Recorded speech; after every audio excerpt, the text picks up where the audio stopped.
Yes. No, I see what he was doing.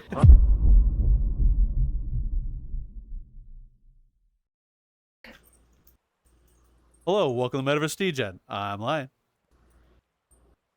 I'm Old Man Raptor, and we have 3 guests here today. Look out, it's going to be a blast in the ass. And they are, and we'll start from, I don't know, you just pick who wants to go first, and we'll go from there. I can introduce myself first. I'm Wi-Fi Punk. I am the promo team captain for SlyFest 2026.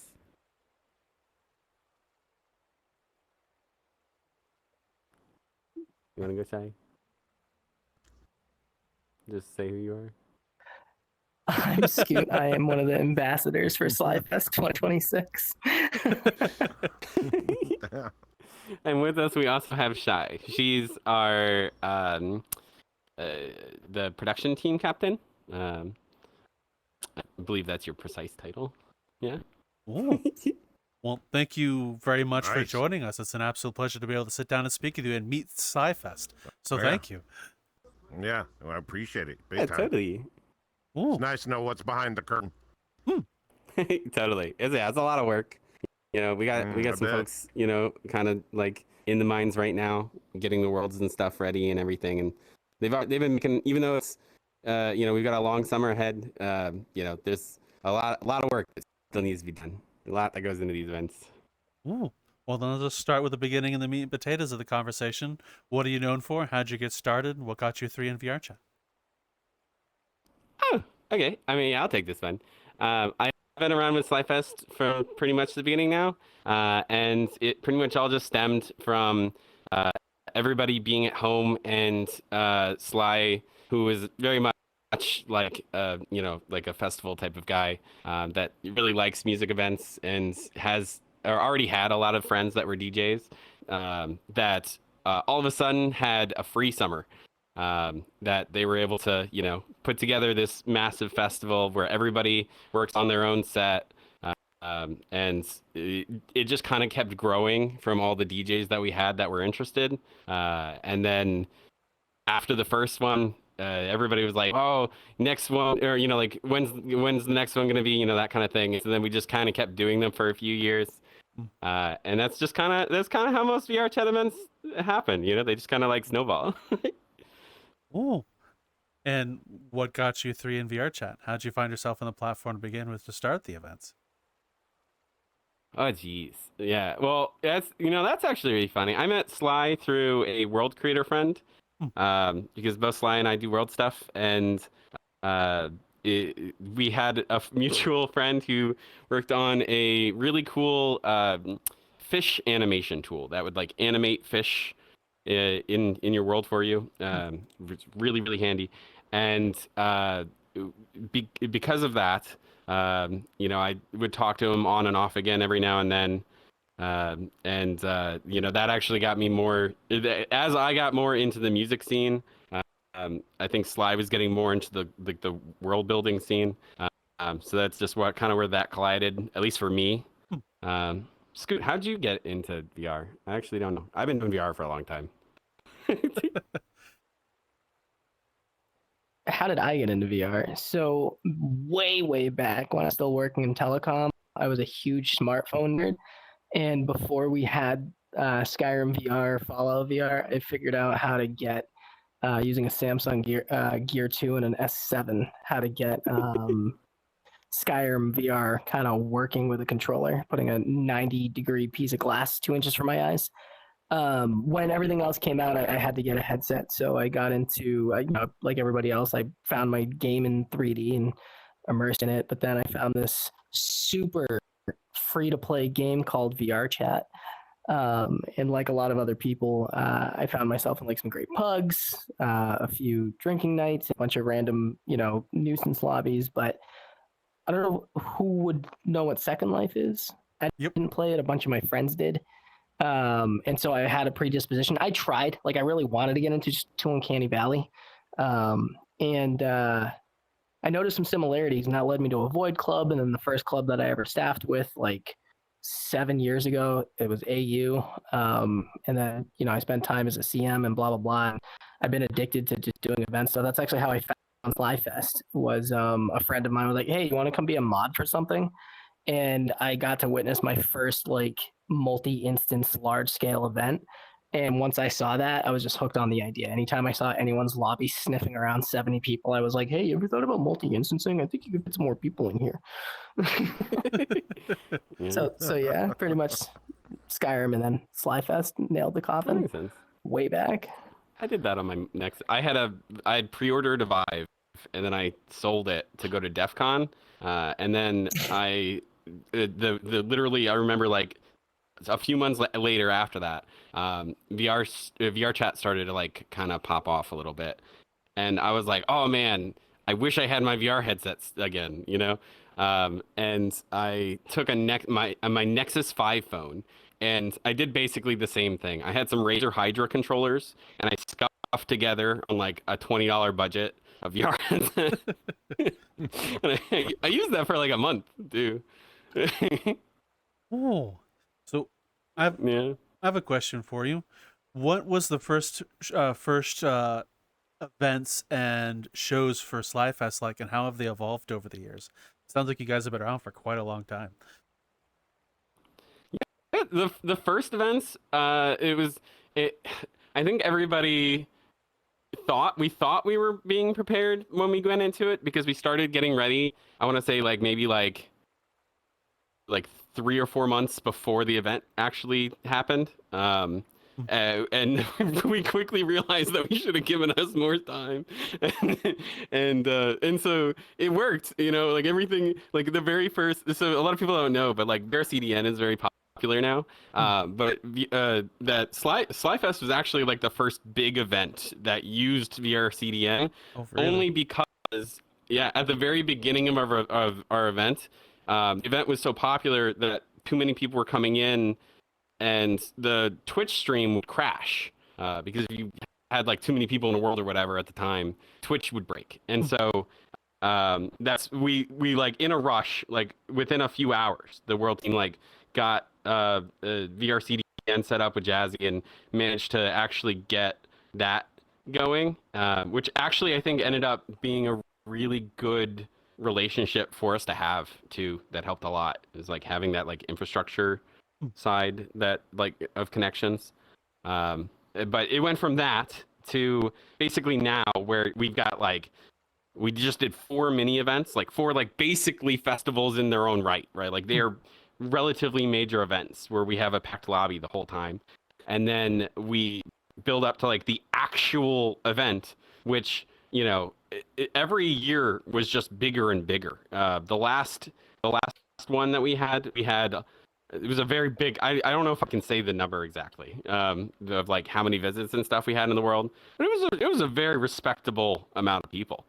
And the fact that that many people were like willing to come out to an event like that, or come back, is just crazy. But it's mostly the level of preparedness that changed every year, I'd say. And then there's just more that we'd end up doing. Yeah, most of the time as time goes on, those little things like Twitch not working will definitely leads to better preparedness and more changes in something. So I could definitely understand that. Was that a hard thing to deal with at the time? Yeah. Oh, yeah. I mean, at the time, it like put us back a number of sets. We were basically already doing like close to like 24 hours like straight, just because like it was like one weekend and it was a lot of DJs. So you basically have people. There's not a lot of like empty space, right? So it's like in a case like that, you get offset by a couple hours. The whole weekend is offset by a couple hours. So. Yeah. It was a lot. It was a lot to deal with. I think it's definitely changed a lot in the last few years, especially as like the lore got built up around everything too. And Scoot, what was your first SlyFest? Because you came as an attendee a couple of times, right? I mean, yeah, I've stumbled in. The way I met SlyFest was a DJ that you guys used to work with on promotion. Gave me they just hit me up one day asking if I wanted to moderate for something, because of like we had just finished the hip hop store at AU. This is like way before I was a community manager or anything to do with ministry. I was still basically just like an event host, right? And so I was like, yeah, sure, dude, because it was one of my favorite DJs. And I was given this Excel sheet I didn't know how to read until I walked inside and I noticed that you guys had almost 12 instances when you peaked, because you had instances 1, 2, and 3, A, B, and C. And it was, I forgot what year that was, but there was like multiple stages and there was so many people, and all I had to do was go there for 2 hours a day. But I mean, y'all told me to like go chill, but I stayed the whole time. I was like, I'm just gonna stand here. This is like I was absorbing everything. That's actually where I don't know if it was the first time or not that you guys had it, but that's where I first witnessed shader motion. And I thought it was the coolest thing in the world that you didn't have to sacrifice the experience across instances. And like literally like the reason why I bring it up so much is because anybody who works with me is sick and tired. I'm the best and worst promotion for shader motion because I never shut up about it. Everyone is sick of hearing me talk about it, but it's all because of that first SlyFest. And it was kind of foggy because I didn't know much about event management back then, and I sure as hell didn't know anything about Unity or Blender. So I didn't quite have like the eyes for it. I remember walking in and being like, "Why does this look so low poly? That like this is some big thing. What are they doing? Like, why are they doing this weird club thing wrong or blah blah blah?" But then also they have like all these people and they have this awesome system, and it was just like it really shook up my understanding. And like I don't know, I really liked that. I had a lot of fun. The DJs were fantastic, and then I felt really bad because I remember Consta's voice specifically.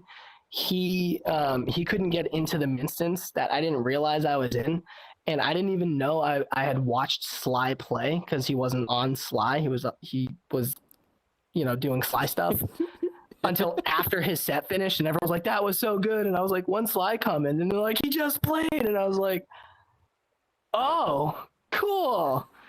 It was a wild experience. Oh, it sounds it. You were mentioning earlier the Excel sheet with instances A, B, C, and for each one. How does one maintain such a large event, may I ask? It sounds and looks like it's complicated. It takes a team, like actually, like if it wasn't for Shy here running around screaming at everybody, I don't think that any of us be as productive as we are. Definitely helps because otherwise a lot of people, it being SlyFest, everybody's constantly going to Sly to try to get things worked out. And he makes a lot of time for it. He lives it. Like this is a big part. Like running an event like this is a lot.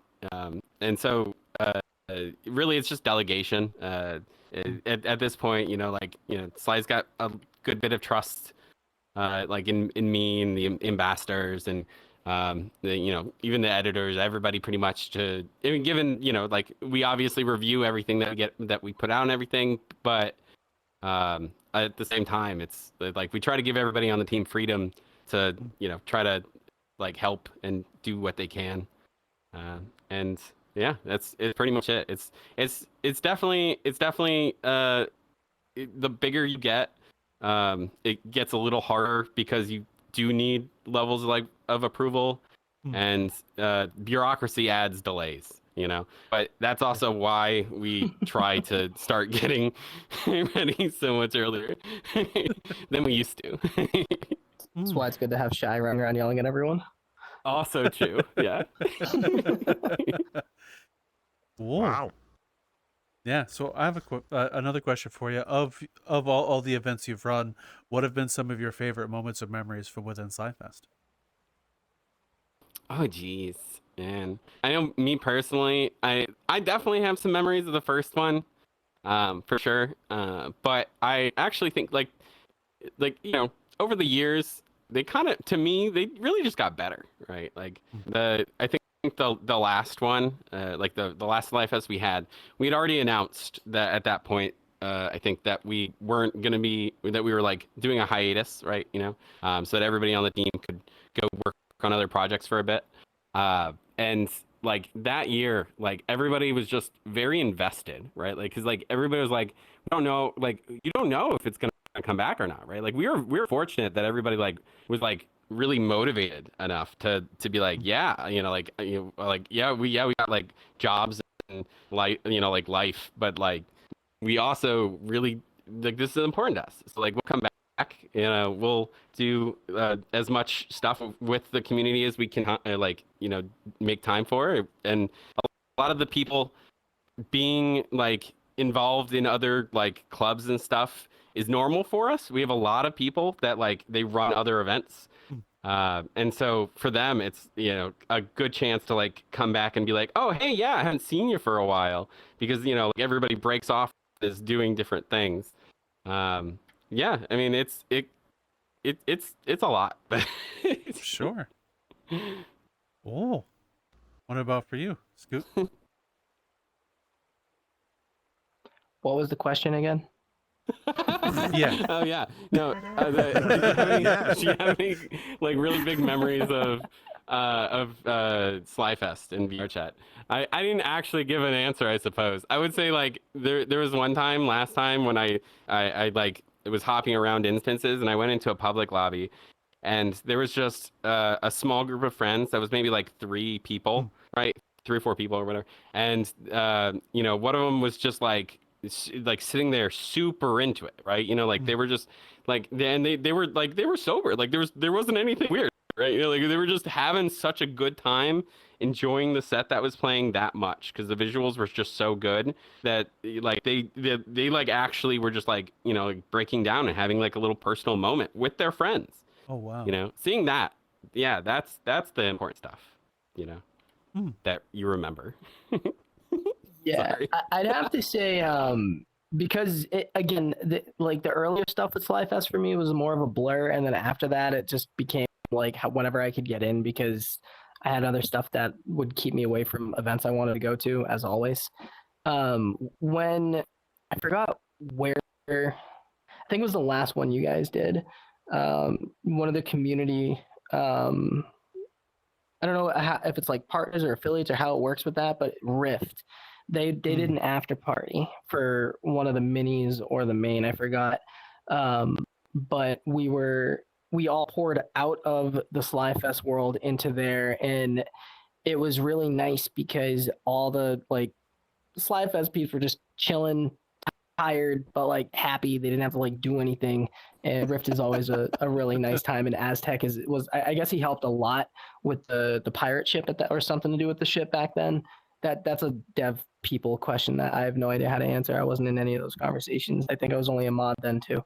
But that was really nice, because that, as I think Wi-Fi was kind of pointing at, sometimes with projects like this, you spend months, if not a year, prepping, getting ready, and then when the time comes, like it just kind of happens at you, and you kind of have to keep it together as it happens. I don't think there's a such thing as an event that quote goes well. We just get better at managing them so they look like they went well to the people who are enjoying them. But then you get that like 8 to 5 minute moment where your mind just lets you not hear chatter, and you get to look around and you see moments like they were just describing, whether it be a bunch of hosts that are exhausted and happy, or PMs that don't have to tell anyone to do anything, or a brand new VR chat user that you saw star-eyed, on day 1, and they're still there jamming, and you're like, wow, dude, that's like, I don't even know how you got in, like just all, like great, like you're still here. And that's what it was like in that Rift after party. Same Abby. And then there's always stuff like that. It was really cool to get to see like Sly out of like going from SlyFest to not SlyFest, but everything SlyFest. I don't know how to describe this, but it was really nice. Yeah. It was nice to watch the wind down, and it just gave it a human element that, I mean, there's always that human element, but like party goers don't typically look at events like that. They kind of have that film effect of like the like a mental banner of what they experienced, and it's just nice to experience that. I don't think I would have got to if we weren't working with Rift on that after party. I'm sure I'm sure to a lot of people who attend, like some of the new people that both of you were mentioning, it's kind of hard to imagine how much work goes into the back of house to make those events happen. I'm sure to them they just hop in the world, see this amazing event take place with visuals and all these people. I remember, at least when I first saw you, I was telling you beforehand, the 2021 one, the beach with the ships and everything, all about multiple instances. I still remember that world like it was yesterday. Like you don't really think about how much work goes into those. At least I could speak for myself. I'm that way anyway. At least till now. Oh yeah, and we're very, very fortunate to have the world folks that we do. I know, like, a lot it's all because of friendships, right? You know, like, if it wasn't for Mochi, like, there's no way that our masks would look as good as they have from the very beginning. And you know, like, it's same thing with Sly. Sly puts in probably more effort into the worlds themselves than he has time for anything else. So yeah, it's crazy. Yeah. Ooh, Lion, I got my famous one. that's cool. Yeah, this is a question for each one of you and everything else like this. If somebody out of the blue, like me, not knowing you from Adam, asked a point of view, how can I go about doing what you guys are doing? What information would you give them to set them some way in their direction? Totally. Yeah. I know there are a lot of events now. When we started doing SlyFest, there was not, right? I mean, there were events, but they were like, you know, they're very pop-up-y feeling, you know, it was a little different. And now I would say the best thing you could do is just get involved, pick a club of people that you like, get involved with them. And then because there will be openings, like they definitely pop up. And then you got to learn some skills, right? You can learn lighting, learn to be a VJ. If anybody out there does not know what to do with their life, become a VJ and people will love you, or yeah, Or too. LD. Yeah, or LD. Yeah. Ooh. All right. What about you, Scott? Kind of the same, right? Getting involved, right? And it's got to be in something that like you have fun with and believe in, because whether you're some ironclad PM years down the road or just someone who's trying to host and just have a place to sit with their friends, if you're not enjoying it, you're not going to be effective. And so there's a lot of really interesting things that you can experience standing in the same room day after day, wearing the same headset day after day, right? And there's people that you can meet all over the place. It's really easy to find yourself in a bubble that you don't realize you're in. Socially, when it comes to VR chat, it's very easy to find yourself in like the drinking hubs or the rave hubs or the RP hubs. Just if you see something cool, you should walk up and interact with it. And it doesn't matter if it's a DJ, a dancer, a project manager, some lead for something, you're a host, whatever rose-colored shade you got on, just take them off and say hello, because 9 out of 10 times that person is not, quote, too busy to walk up and say hi to. You'll blink and be like, oh, I've been doing this for 6 months and I've had so much fun. And before you know it, you're telling someone else how to do it. I'd say that's really good advice. I remember when we first started, Right. we thought one year don't we'd remind be me. finished. No more people everyone's talked to. And then we started talking to people. No. Boy, was that a mistake. There's so much stuff going on on a daily basis. Yeah, let's do it. And what's the worst thing of it all is everything else like this. When most people get into something that they'll go, it's an idea, right? Problem is, that idea could go boom. Just like what you guys do, just like we do. It just goes boom. And we picked so many different things going, what about this? Nah, that didn't work. And we gave it a try. It never got off the ground. It didn't work. And all of a sudden, we were just dicking around, me and Lion just dicking around and go, hey, how about we try something like this for a broadcast? Just do a broadcast. And we did it. And we got so many results. It just went off. I go, here it is. Lion goes, I think you're right. And we ran with it, just interviewing people, just talking to them, and now look what we're doing. Holy fuck! Yeah. We opened up. Hey, everybody likes their eggs this way. Fuck, we took scramble and got fucking too many, and we don't know what to do with the leftovers. and it's not that way. It just keeps going, and that's what's great.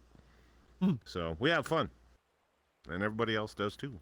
So Oh, Okay. so I have got a question. How many maps do you guys have under SlyFest, and what went into them? With you guys are saying lore as well. Do you guys build lore directly into the maps as well? Yeah. I would definitely say that there. Oh, absolutely is the answer.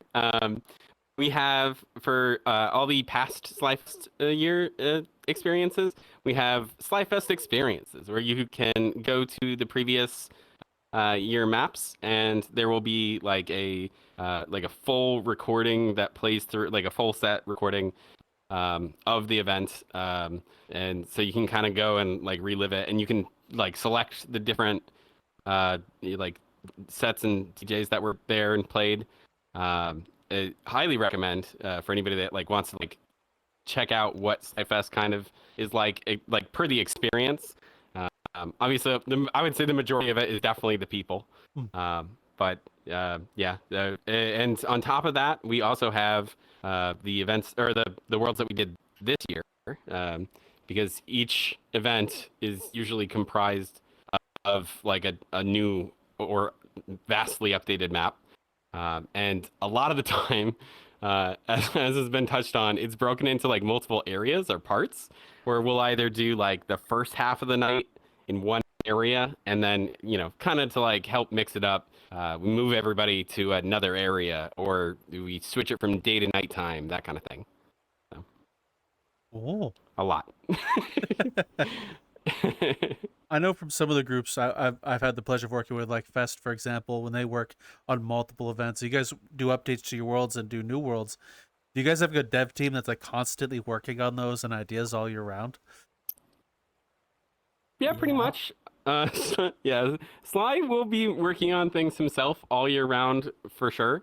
And then there's a whole team of the of world devs that that also come in throughout to do their part. You know, some will definitely volunteer to do more.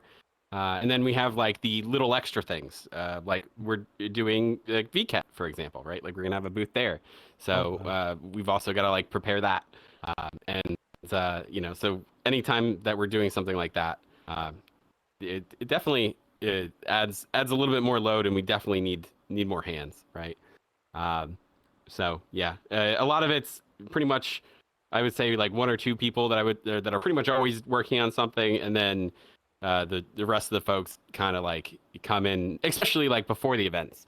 There's always that ramp up right before any event that we do, especially the minis, where the last like, you know, 2-3 weeks, everybody's like really like they're in the Discord every day. They're always working on something, constant updates. We do stress tests before the events, where we get as many of the staff in the world as we can. We usually try to do that like a week prior at least, so that we can like make sure that it's not going to crash the moment that we have a full lobby, you know. So yeah.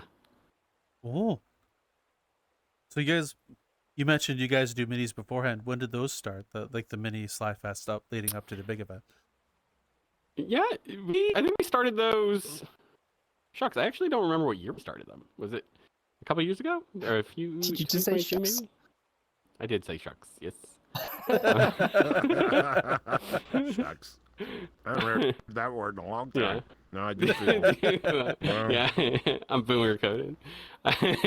When yeah, I would say when we first started, we didn't have any small events like at all. And the second year, I don't think we did either. So yeah, it's definitely not like a new thing, but this year there was a big focus on it, largely because we're, you know, coming back and we want people to know that we're here again. You know, when you do go on like a long hiatus, right? You know, like you need to like be like, hey, like, do you want a cool place to come hang out? And expect like, are you either new or somebody that remembers life? Either way, you like, if you like beaches, right? You know, we are a good place to hang out. If you like beaches and boats, and whales and saving whales, because we do charity stuff too. Oh wow. And no, okay.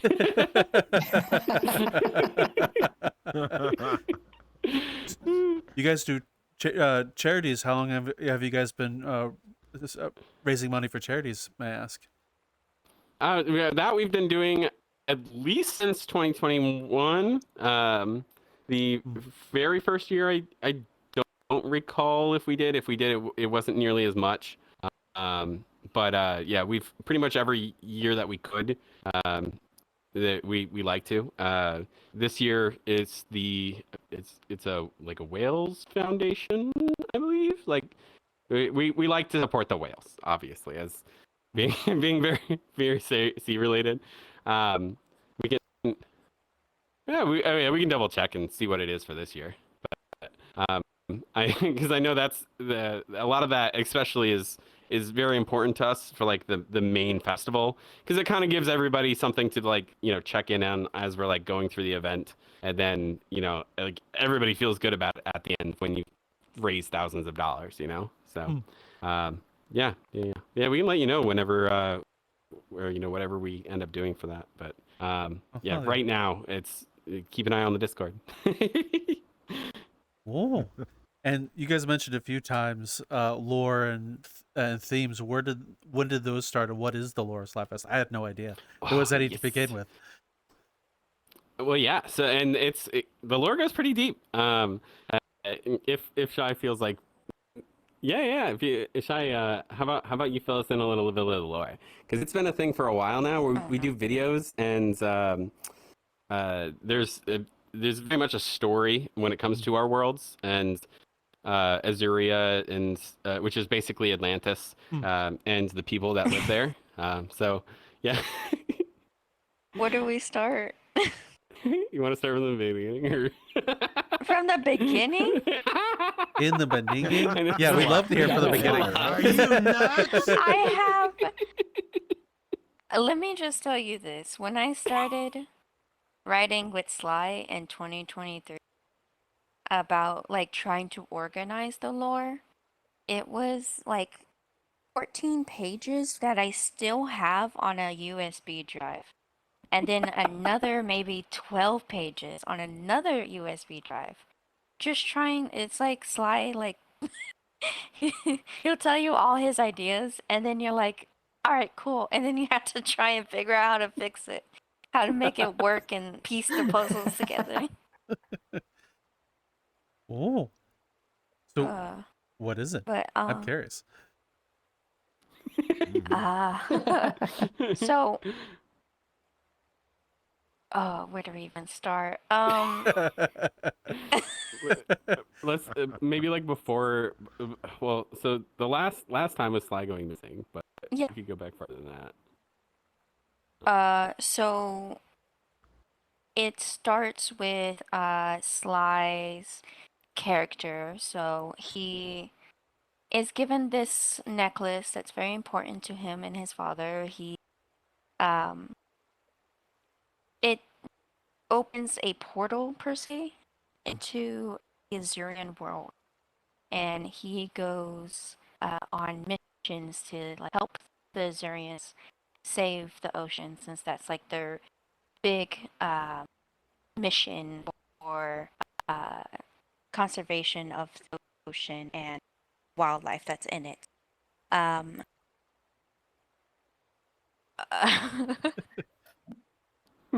He comes back and he lives with humans for a while. He has friends and he goes missing. And his friends go trying to find him. That's the plot of the 2023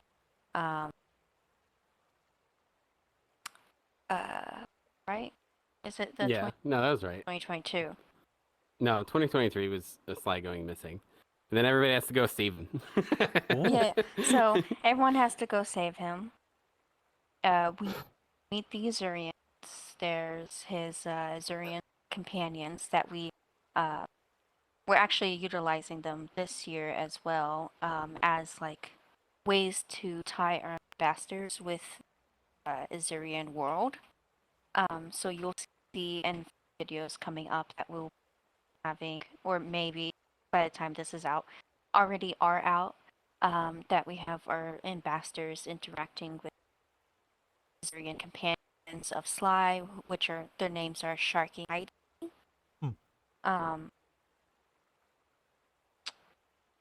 And for it.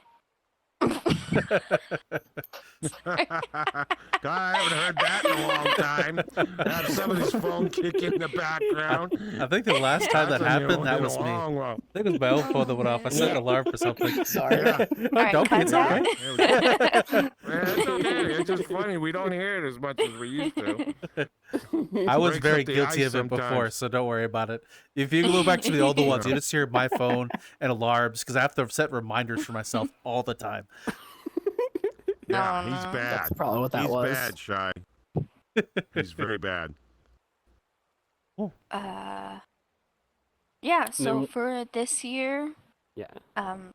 yeah, for this year, have our crew. We have Silent, Aqua, Exter, Naku, and Sly, and Consta. Did I already say Consta?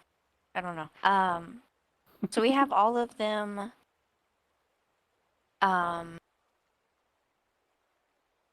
Oh, dang. I wish I could explain all of it, because I feel like just if I tell people to, because I don't want to really spoil it. Oh, yeah, you don't want to I want spoil it people too to much. watch the videos. Yeah, We work you can. so hard. We have some amazing And if you search actors. SlyFest on YouTube, it'll come right up all the Yes. lore videos. All Which, of them will be up. yeah, for anybody that looks, like random behind the scenes lore, like it's not like super critical to come up to the event, right? But it's one of the Mhm. things where if you are invested in it, then you'll notice things around the map, and it does kind of just add to the weekend. It doesn't take anything away by not being super It kind of involved. brings things to life. Yeah, exactly. Yeah, Yeah. that's life. You get Yeah. to know like behind the scenes of like what is going on in the world, because with our most recent mini, like it at the end we have this moment where there's like, you'll have to watch it and see the stream and everything, but because I wouldn't want to spoil it for anybody. But at the end, there's like this big reveal, right? And it kind of, if people watch the videos, they'll understand that, oh, that thing that happened at the beginning of the video is happening at the end of this video. Like it's the causation of what happened back then. So, yes, please And- watch the videos. We work very hard. Yeah, oh yeah, and they do, and they actually end up being really good, and they're actually kind of funny. Whenever like we do the actual mini events and other events in the past, like I said, how we'll have like transitionary periods where we like go from like one area to another or whatever. Multiple times, kind of like she was saying, will have like certain things that happen in the world. Like I believe it was last time we had a giant like whirlpool that was like that our ship got pulled into and then like was spiraling down, right? Oh, wow. And that happens as like an in-world event, and it's really epic and it's cool to like see in VR and everything. And it's just cool to experience in VR. But there's also that added like there's a reason for it happening in the lore, like things aren't just happening for the sake of it happening. And if it does, then we try to make it into the lore, So with the lore I got a question for. Ask away. Okay. How long does it usually? How far advanced do you guys plan to get everything in motion? Some people, it takes this long. Some of this takes this long. How long does it actually? I'm talking everything for the event when it finally kicks off. When did we start? So technically, it's I think planning for like this year technically started like last September. Oh, wow. Is when Okay. and then I personally got I've been a part of SlyFest in the past pretty much every time, but this year Sly came to me back in about March and asked if I would be interested in taking the the promo team captain spot as we start to like ramp up, for the actual events. So yeah, it's really like as we like go, we have to like, it's constantly like, oh, we've got like all this pile of work we're gonna need to do for this like specific thing, and then it's like we just kind of get lucky every time, and somebody's like, oh, I'll do it. Like photography stuff, we don't have too hard of a time like getting our photographers to like volunteer. They usually want to do these things, like whenever we're like filming the DJs, because we do DJ interviews too. Same thing, like the videographers, they love doing those. So it's really just fitting people into the role so that they have fulfilling stuff to do, and making good use of everybody. That is what really takes the longest, because otherwise, if we were all like able to do this full time, like I can only imagine like how crazy some of the events would be.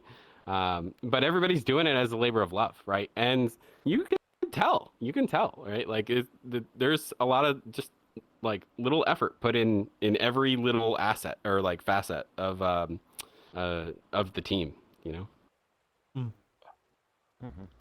I'd say before most things take off, it should be a labor of love first, because when things start getting rough and money gets to take place in teams, money alone isn't going to motivate you to work through. You're gonna have somewhere deep down the love for what you do first to pull you through whatever it is. Unless it's a lot of money, in which case I'll find the love. Yeah. So I want to challenge that for a sec. The other metaverse, Lamau, went 70 billion deep and couldn't come up with a drinking night. I could have done it for 40.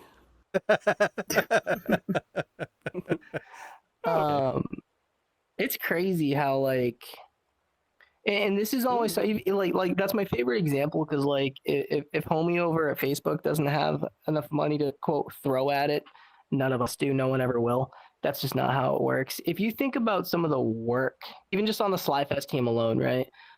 I could name like a dozen teams that this applies to, but if you were to take the amount of time that they put in a day with the way that they're written into their like at-home culture to be able to enjoy their day, get some sleep, and still like red-eye this stuff just for the sake of it, per person, like in a studio, you're probably paying an absorbent salary, and this is like per month, right? Like even if you're looking at something interim.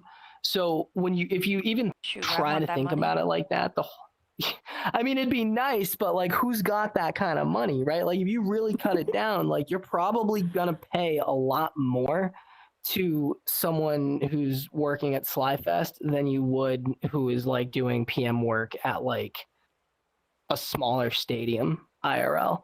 Like the salaries is going to be high because of the type of technical skills that it needs, the organization skills, and also the hours I could put in. A lot of people don't think about it like that. So it's funny you mentioned the money. If like everyone in VR chat got paid what they were worth, we'd have a very dystopian economy worldwide. That'd be wild. No doubt. I was gonna say, if we were talking about how far we plan to head, I'll let you know right now. I was in a call with Sly late March of last year, and that's when we started planning. So yeah, even earlier than I thought. Yeah, Oh, you were in wow. August. I was in March. So yes, we planned everything in such advance time. So yeah, we really wanted to come back with like all planned out and make it as easy as possible, and so that it's thorough and also enjoyable for everyone. I got a question for you, Shy. Since you mentioned that you say the way forward of October, has Sly ever come flying up to you, Shy? Shy, and go, hey, I got an idea, and all of a sudden he just goes ape crap, and you're going, oh shit, here it comes. Have you ever had those moments? You can't tell me you don't. It's just me and Ryan he's throw a ideas back perfect and forth, person. and then Ryan puts me because I get that way. I'll come, yeah, I come to Ryan, and Ryan, I got an idea. How about this? And everything goes well, and then we start picking it apart. And I can imagine what's on your end when you have a situation. Does it get that way? I'm just curious.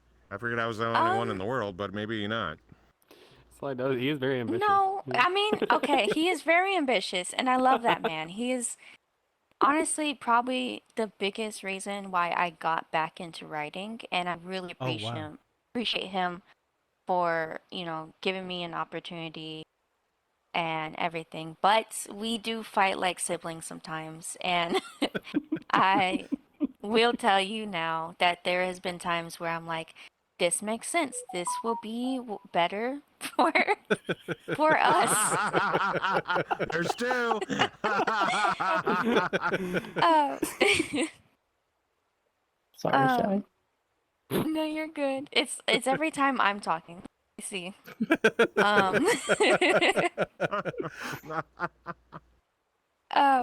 No, I mean, yes, there's been times where like early on or even like most recently, we'll have like a debate on what is better for the plot and for the lore.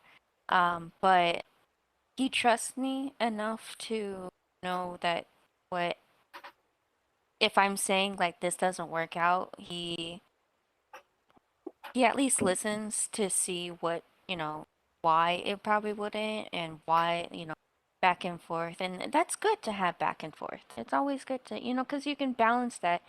You can talk out the idea. It's good for, is it good idea or is it not? It's just balance. And I think we work really well together. And so, yeah, sometimes there's moments like that, but I encourage it, to be honest. I encourage it. To add to your point a bit, I remember hearing from somewhere, it's very important to surround yourself with people who don't always tell you yes. Because it challenges you yeah. to see yourself in a different light and improve. You just Trust have me, yes. I never tell Sly yes, so. Oh, wow. I could have went that way with a boat, but we won't go there. Keep mine clean. Oh, hey, so no offense, Shy.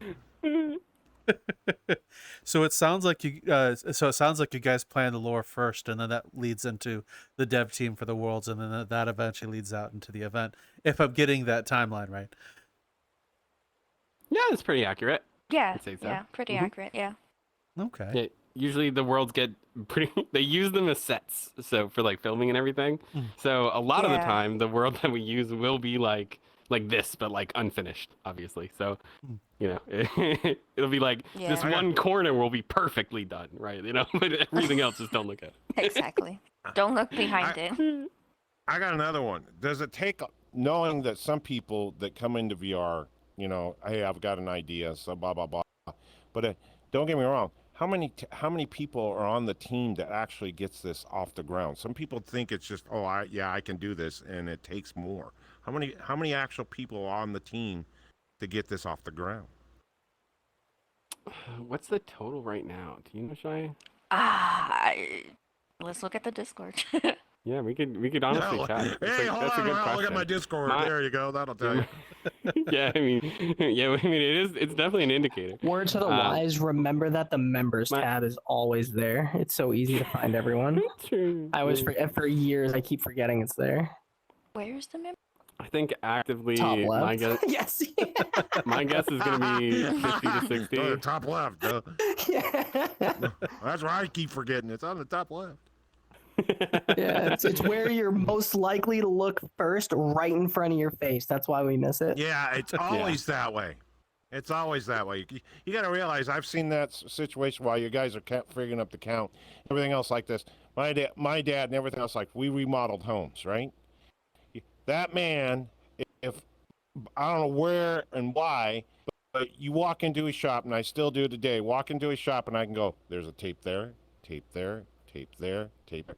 And you know what that man every time I walked into his shop and go, hey, Dad, how's it going?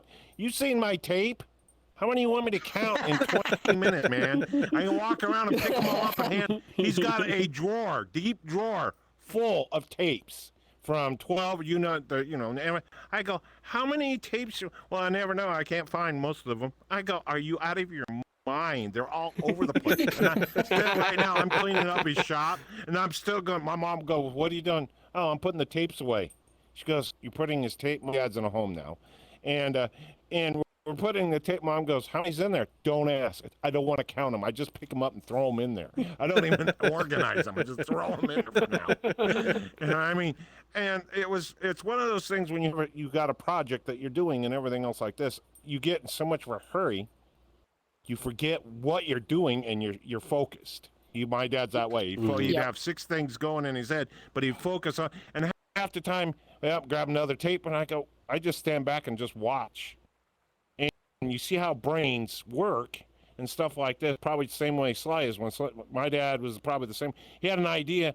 He never wrote nothing down. I wished he did and wrote stuff down or had somebody write, but that man was nuts when it comes to woodworking. And some of his ideas, he'd throw ideas at me, and I'm going, huh?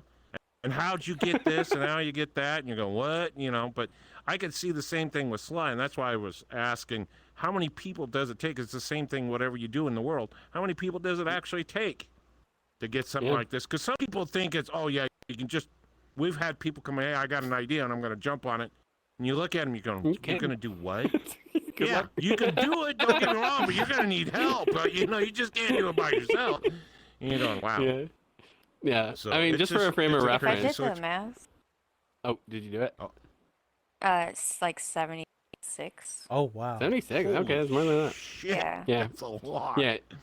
Just on my team alone, on the promo team, I believe there's at least 50. Off the top of my head, there's 15 people.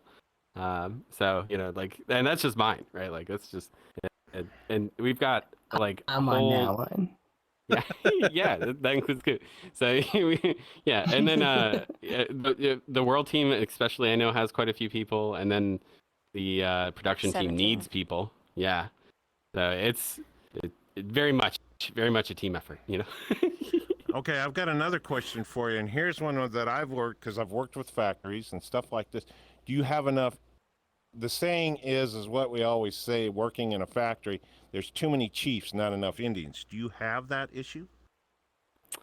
I would say not really, because we have a pretty clear a delegation now. There's definitely kinks over time that we've had to work out that I think we've more or less been pretty good at. The hardest thing really is, I think rather than having too many chiefs, it's more of we have a guy for a thing, right? It's everybody, you have a guy, right? And then that guy will be really good at that thing. Yeah. And so they have to, they if they have conflicts or something like that, our issue usually ends up being okay, well, without them, what do we do, right? And we can figure it out. We can plan for this. But if anything, our bigger problem ends up being not enough cooks, I gotcha. Yeah, but we do have a pretty good org structure, I would say, where our King Sly is at the top. I mean, Captain, and then we, which is a little conflicting because then underneath him are the captains. Then Shy, then the rest of the captains. And then, sorry, that's just playful, but, and then everybody has their teams, with most of those, there's some crossover where there's some folks that are both on the production team, for example, and on the promo, or the promo team, or maybe moderation or something, where everybody kind of just has their hat in all the other hats for the sake of redundancy, so that those worrisome moments of we have a guy, are fewer and far between. But it's definitely something you got to be mindful of, because you don't want to be in a situation where either everybody is relying solely on one person, or you have too many people making decisions. But I don't think we've had that problem, honestly. at least not with the too many people making their own decision sort of thing. Most people that want to get things approved, if anything, that's usually what holds us up is just the back and forth of like, oh, I need to talk to this person, I need to talk to this person. But if you're somebody that like is either looking for some like life work experience in the music sector, or just in general, like it is very much like a coworker environment where the coworkers are people that you would actually hang out with. It's not kind of how I see it, where everybody's just super talented. I got another one for you. And this is for each one of you, knowing that you work in different sections, and this is what's going to be funny. Have you ever had somebody come up and throw an idea at, and you looked at them like, well, are you now, especially Shy? I can see Shy's situation, but you, the other two, I want to hear this because everybody I've thrown some ideas at Lion, and Lion, I think half the time goes, "Are you out of your frick?" And you just going, "Well, what's wrong with it? Why wouldn't it?" And then he's got to explain it because you got those people. You got to break it down. He goes, "Raptor, you can't do this, and you can't." Why not? Because they won't let you. That's why. But I'm just curious. Have you guys had anything like that on your end? Yes, we have. Like in my case, as a promo captain, it's my responsibility to try to seek out the ambassadors that we have and to any ideas they have to either give my approval if it's something I can on or get it, and then also for the collab events and stuff that we do, there's a lot of communication that goes on there and sponsors. And so I know me personally, I've been the culprit of that before, right? Where I'll be like, hey, I think this is a great idea. And then then Sly or whoever will stop me and be like, yeah, but we've only got so much capacity, to do that thing. And I'm like, shucks, okay, back burner it. But we definitely have internally we'll have a lot of ideas for videos or something that we might want to put out as promo material. And they sometimes need some fine tuning. Oh. Yeah. Wow, I don't want to know what the fine tuning part is. That's gonna be crazy on that. But no, it really, we just encourage people to bring forth their ideas in general because the worst thing I got is we just don't do it, right? But as long as everybody's cool with that, right? Hey, this is this is the idea I have. Usually we'll know right away whether or not it's something that we have the ability to do, or if it's something that we think really promotes our brand good. So yeah, but for the most part, we're on board with most things, right? We want people to try new things and to have fun. Oh, no, I have a question. Nice. You guys, you mentioned before you have some members of your staff you refer to as the guy. Who are they and what kinds of things do they do to give your staff some highlights, may I ask? Shucks. The guy. Lighting for sure. That's a big one. Really, a lot of it's running the events, like moderation folks, for example, that kind of thing. It takes a special, or a person that really knows how to go up and talk to somebody or whatever, and be able to communicate the rules or whatever without getting somebody stirred up. That's a skill, right? Just being able to talk to people, that is a skill that not everybody has. And then, likewise, with world building, for example, if we've been working on something for a while, and it's done in either a specific style or it's a multi-script project that, if somebody looks at it, it's going to take them some time just to even understand it. Those sorts of things can be definitely harder to kind of fill the void on. Oh, well, thank you very much. I appreciate that. I appreciate the answer. Mm-hmm. Now, within Worlds, as we've talked about lore and stuff and events that happen in the Worlds and little event states, is there anything that you wish people found or learned about the lore of the worlds in years prior that no one you think has seen or mentioned? uh, is there anything, Shy, that comes to mind for you? I feel like you probably got Uh, some underappreciated lore. well, I Def- mean, The Azurians in general, like everything with there's a lot of like the just like the base world building of like where everything is. That like just like for the sake of like like going to a festival and partying and everything, it's a style, right? Like Scoot's actually got the like our like main like SlyFest pattern that we use a lot. And it's intentionally very like Azurian, twirl. right? Like we use Do a twirl. we use like very consistent theming in our worlds. And so, like I a lot of think it would the actually- stuff will just be like little things that get like done in the world, like on like a pot or like like around the world as like objects and things that are kind of there, and or like the mini events. Like we'll do like special sections or whatever. Like we kind of did like this very last mini where at the very end we kind of had an announcement, right? But if you're not there, then you kind of miss that part. So. Yeah, that's the stuff that the timed event stuff is definitely the stuff that I wish more people could see. But you kind of have to like attend and usually by the end everybody that's there is very happy to be there and is having a great time. So it's not too hard to get into. You just kind of like it helps if you're somebody that gets invested, especially in oceans and whales and people that like hanging out on the beach, so Ooh. really up to the person. What were some of the timed events of years prior? Shucks. Okay, let me think. We've done quite a few. I liked when we did the sink shipping or the ship sinking one this year. Yeah. But that was this year. We love sync shipping. Yeah, yeah. It's not the way it Or like- sounds when it comes out of your tongue. Sounds like shit sinking. I think a lot of it's been like special sets.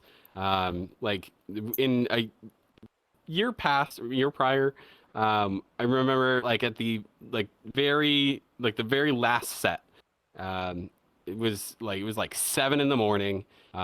It was Sly on an alt account, and we go to like a different like a beach with like a sunrise coming up, and everybody's so exhausted. They've been partying all weekend, and everybody just kind of like just finds a nice spot on the beach, like, and it's like a lot of people they may have never been to a beach in their life, right? And meanwhile, you just spent an entire weekend on a virtual beach with a bunch of friends that that you made connections with, and it's just like that moment where you get to kind of take it all in a world that was literally disconnected from like the rest of the event, but like everybody like transitioned over to it, and then I know we've had other other things usually towards like the beginning where we do like an opening scene sort of thing. Yeah. I don't know, giving you like super specific examples other than like the whirlpool one would be probably pretty hard for me, but I know we've had quite a few of them. So yeah, it's kind of those things. Just come to the festival, I guarantee you'll catch a couple. Oh, well, thank you very much. And you were mentioning before that you guys are doing some collaborative events this June, which would have been a month ago for you guys watching in the podcast. What are they, and have you done things like this before?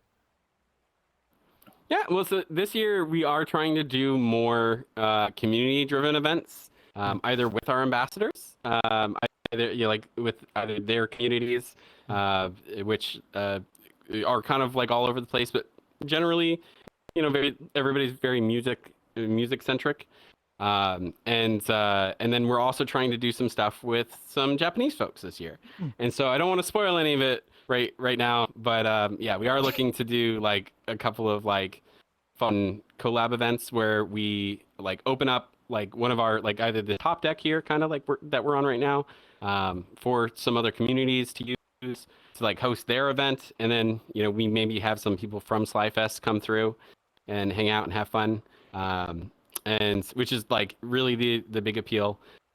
Or like right now, the biggest thing that we're preparing for is VCAT. So which by the time that I take this is airing, it should be coming up or possibly even going. So definitely go check that out. Well, actually, give me a second, and I can indeed tell you, because I think I have depending on the that's planned out pretty fresh already. on your guys' mind right now. Yeah, I've already so you gotta find our booth. You guys, Fest and Verelium, are twitching right now with tasks, I bet. Yeah, I believe for Fest and VCAT, I believe if you by June 13th is when booths are done, and usually by the time the booth deadline hits is when at least for Fest, I can tell you the dev team starts applying them all to Worlds. That's for submission. I got 1 week. Submit your booth. I didn't say nothing.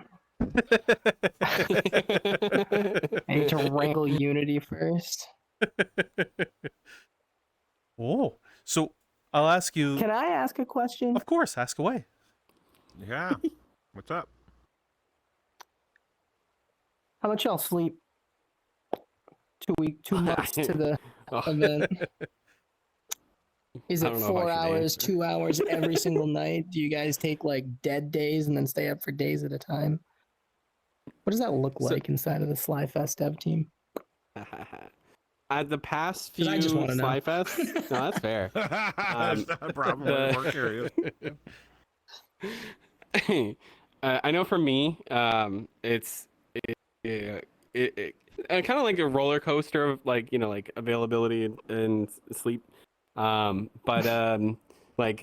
the closer we ramp up for me, as like we're like getting into the last few weeks, and we're like really trying to like push things out. My sleep is just gone. Like I'll be lucky to get a few hours. But during the event, I'll sleep because somebody tells me to, and that's probably about it. I'm What? not a big sleeper in general. Okay, you just drop where you're at. What the hell? It's like magician go. I didn't say anybody should do it. All right,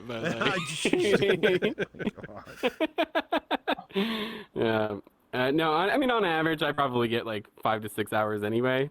But that's just me. I try to keep myself pretty busy. But SlyFest will cut that down a little bit.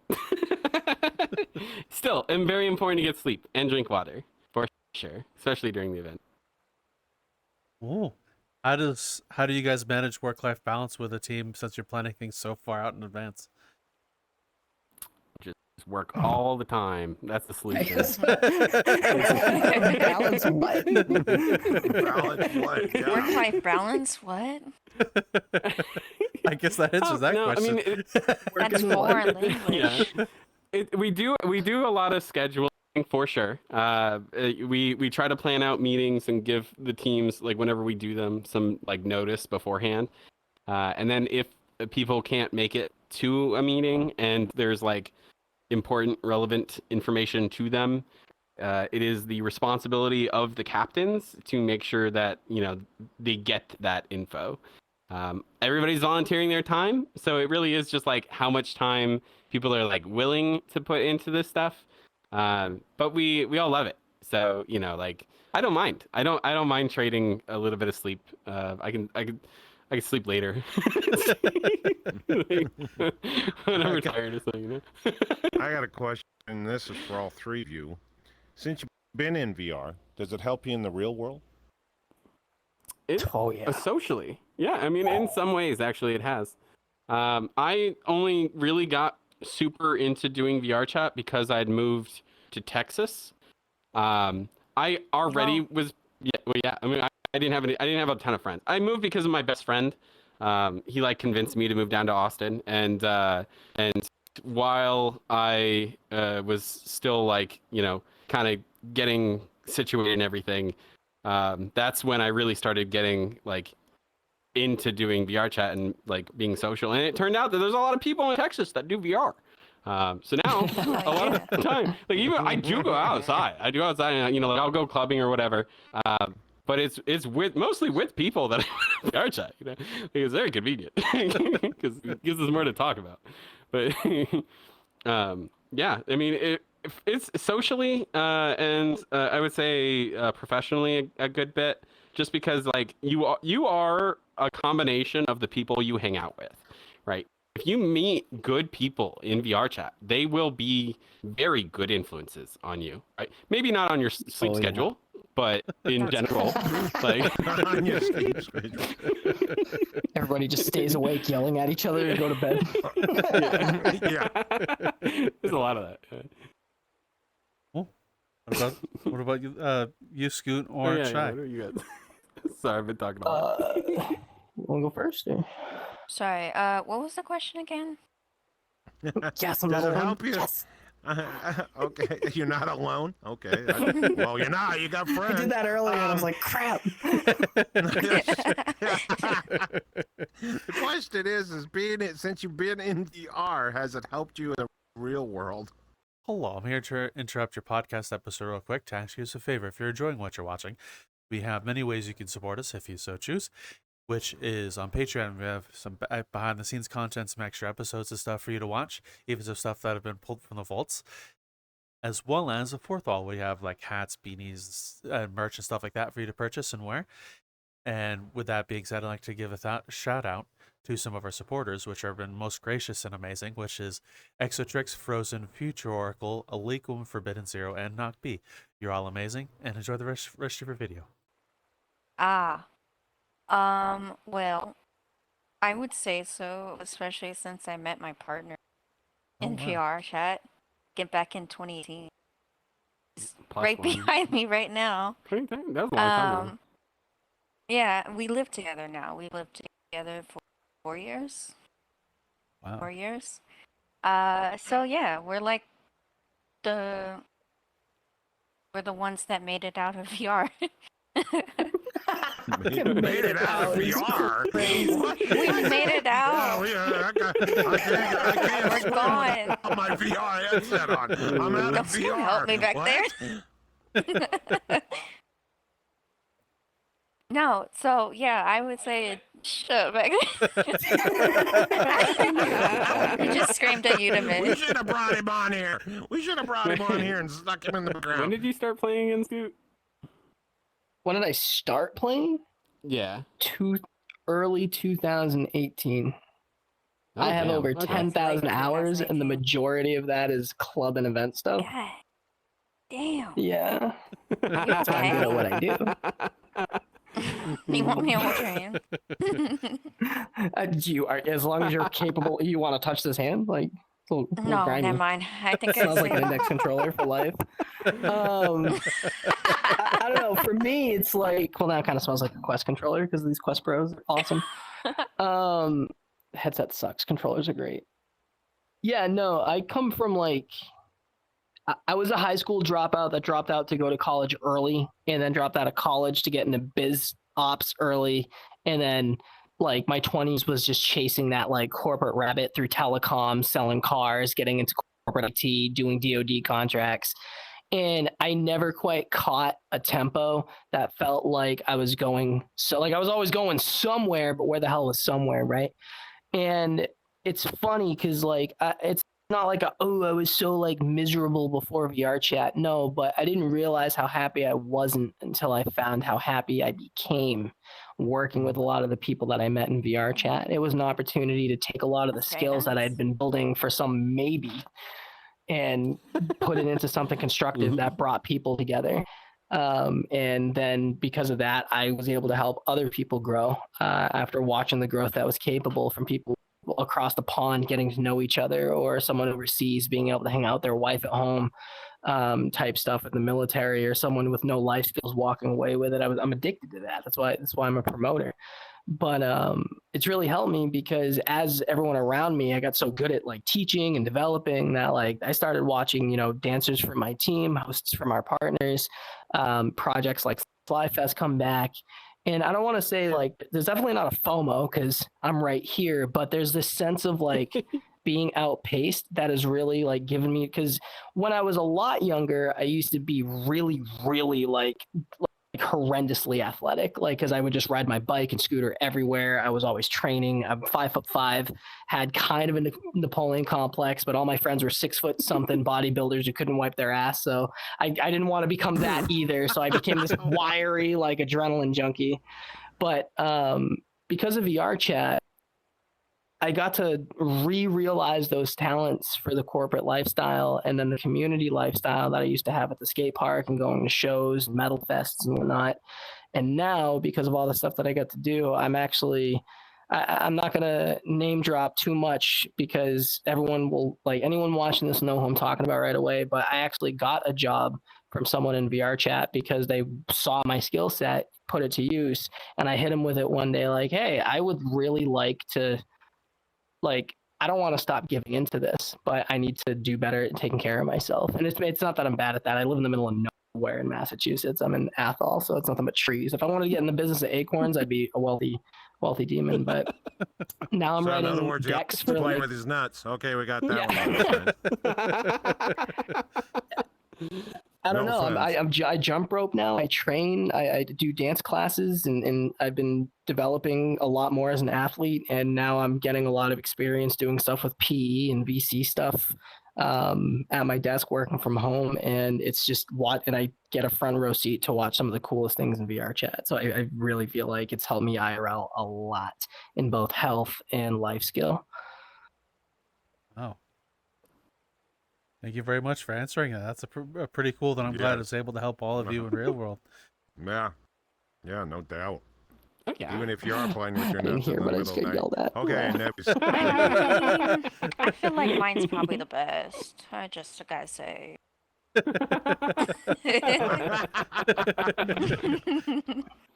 Oh, all right. So what? So I have a question for you, Shy. May I ask, what got you initially into SlyFest, and why did you stay to wanting to write? Because I remember you said in the beginning that Sly is the one who got you back into writing. Yeah. Well, I've always loved writing comics. I love comics. I grew up with my dad's like huge comic collection um that he still has. And ever since then I've just loved writing. But it had been a few years since I like actually put like my thought process into writing. Um but got back onto uh in 2022, and I met a few people in the music scene, and they took me to my first SlyFest, and I was like, "This is amazing! This is something I've never seen before." And by at that point, I hadn't been on since 2019, so it was like this huge gap in between that I didn't know what was going on in VR chat and what like these people were doing, like this talent, and I was like, I want to do this. I want to help with this. And so I had a friend, which I know if they watch this, they're going to be like, see, I told you. They pushed me to, you know, to apply to be a lore writer. And funny enough, I was the only person to apply to be a lore writer. So I was the default, which I feel kind of like maybe that's a little bit of a you got the job because you're default, but no, I think Sly would be like, no, no, you got it because you're really good at what you do. At least I would hope. um, no, because after that, I just no, I got back into writing. I really am appreciative of that from him. That, Yep. Wow. sorry. I got another question for him, line, and this is for all three of you. Knowing the man's not here, in one simple word, describe Sly in your point of view. Ambitious. Okay. That's a good one. Shit, why'd you have to take that one? back to me. Come back to me. Scoot, go. Go, Scoot. I've never seen his face, but I feel like stoic works. I feel like stoic applies. Stoic. I have seen his face. You haven't seen his face. Does that not fit? Because like No, I wanted no, like I the I other feel like words he's are a like goofy they're guy. too Love him. silly. Like he's too smart to be derpy, but like he's like walked up on my stream like hamburger. You have not seen him sleep Or- properly.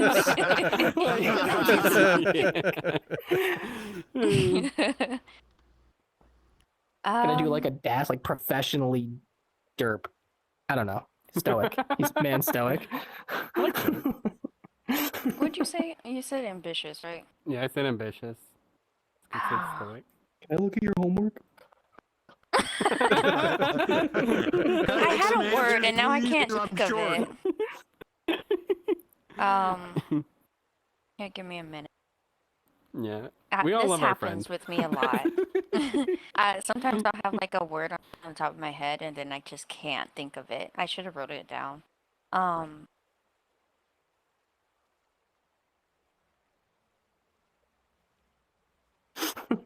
Oh, maybe determined?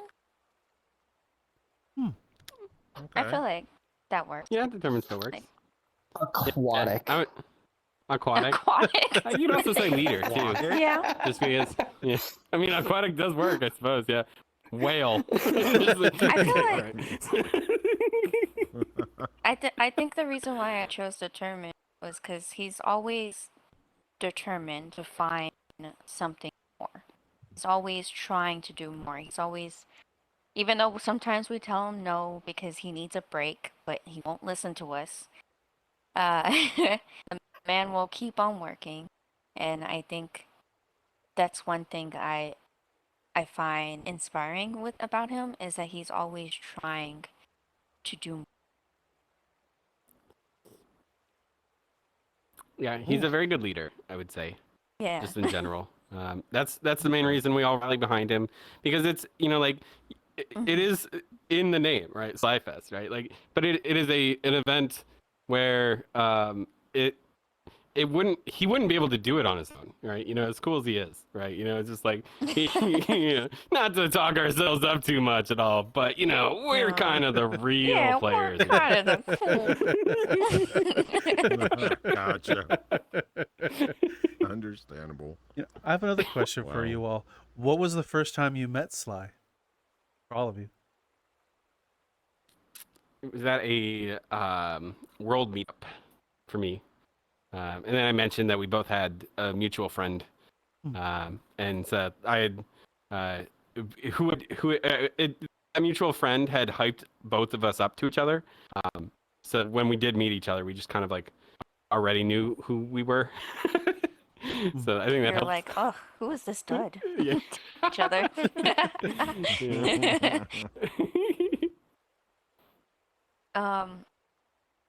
Let's see. The first time was after I applied. Cause at that point I hadn't talked to him ever. I think I was like really nervous to talk to anyone at that point, cause I was really like new 16.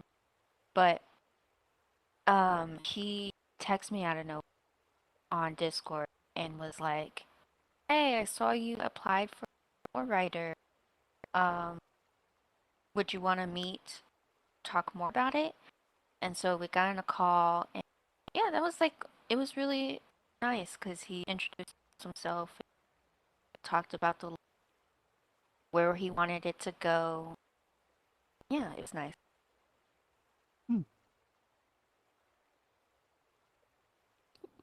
What about you? When'd you meet him, Scoot? Was that like at an event? It's your turn.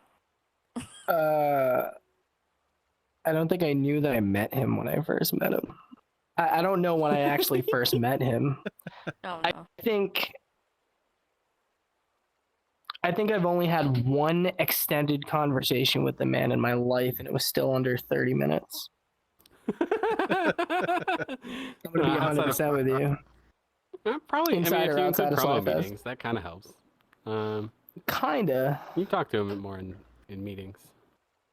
But Yeah. we because we have such a big team. Like, I mean, that kind of really just is more of an attestment to like how like the scale that the event has had now for It had for a to lot have been of us, that you know? first SlyFest, but like again, I didn't realize that was him, Mm. so I like I didn't know who anyone was. I was walking around. That's how I met Lun. I like walked up to him Yeah. like, "Wait, why do I know your name? Who the hell are you?" He's like, I'm the guy from VCAT," and I'm like, "Oh, whoops."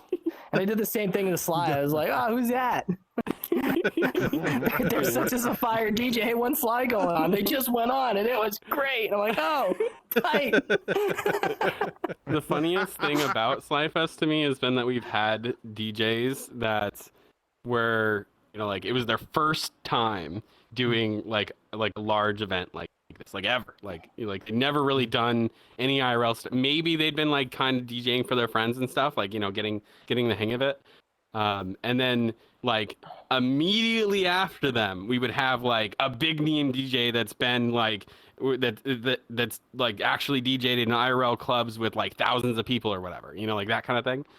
And like large scale events. And so being able to go, or like being an event and you know, see like the people that we've kind of just plucked from everywhere, especially when it comes to the music, right? And you could be at the event and like you know, it's very curated, right? Like we're not like doing this for no reason, right? Like it just makes the event flow better the way that everybody sets lined up and schedules, because we want people to be able to attend their own sets. But even when something like that happens, it's really crazy to me that like you all, like, if assuming that you don't know either of the DJs, I don't know if you'd even really be able to like tell so much, right? That like one DJ was like the crazy popular one and one's just like the hobbyist, right? Because they're both doing this for love, right? Like they're both doing it for a good time, and so you see that put into what everybody's doing, and that's what Sly looks for when he grabs people. Is he just wants people that are gonna be committed to whatever, you know, like get committed to doing whatever their part is. And yeah, I think that's it. He'll Sly is the kind of guy that isn't afraid to walk up to somebody and kind of get to know them, right, and see what they can do. And I think that in itself kind of helped build the event, because you kind of it's how you get new people in. It's how we get really good writers like Shy. And it, you know, when we are looking for people to like promote the event, you know, we likewise want to make sure that we can promote them, right? Like it's supposed to be a very mutual beneficial thing. And so that's usually how it works, where all of the ambassadors have also talked to Sly, right? You know, like we don't leave people out. And so even if they aren't somebody that like was a friend, right? Like not everybody's just going to be, because like it's great to do stuff with your friends and stuff, but realistically, when you are running large events, not everybody is going to be somebody that you know, like super close or whatever, right? You know, and you also want to give people the opportunity to come in and show what they can do and to put on a real attend and be like, I did that thing, right?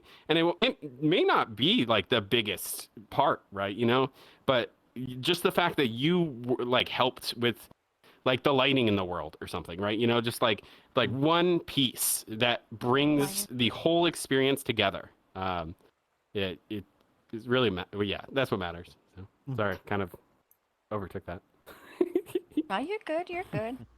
The promotion lead talking. That's sorry, crazy. I can't help it. I've been talking a How lot. Hey, dare you I do do it your all the job? time. Oh no, I you're do on it a all the talk time, show. Why would you do Joe, that? yeah. Why are you talking? Oh, No, we no. want people Really just to screwed the stand pooch, there and buddy. be stiffies and not say a damn word the whole time for the whole time you're here. Thank you. We enjoyed this. It worked for you. Did it Yeah, work for you? Wi-Fi just Well, there, great everyone. fucking conversation we had. Oh, okay. But here, I've got another question for you. Since you guys have done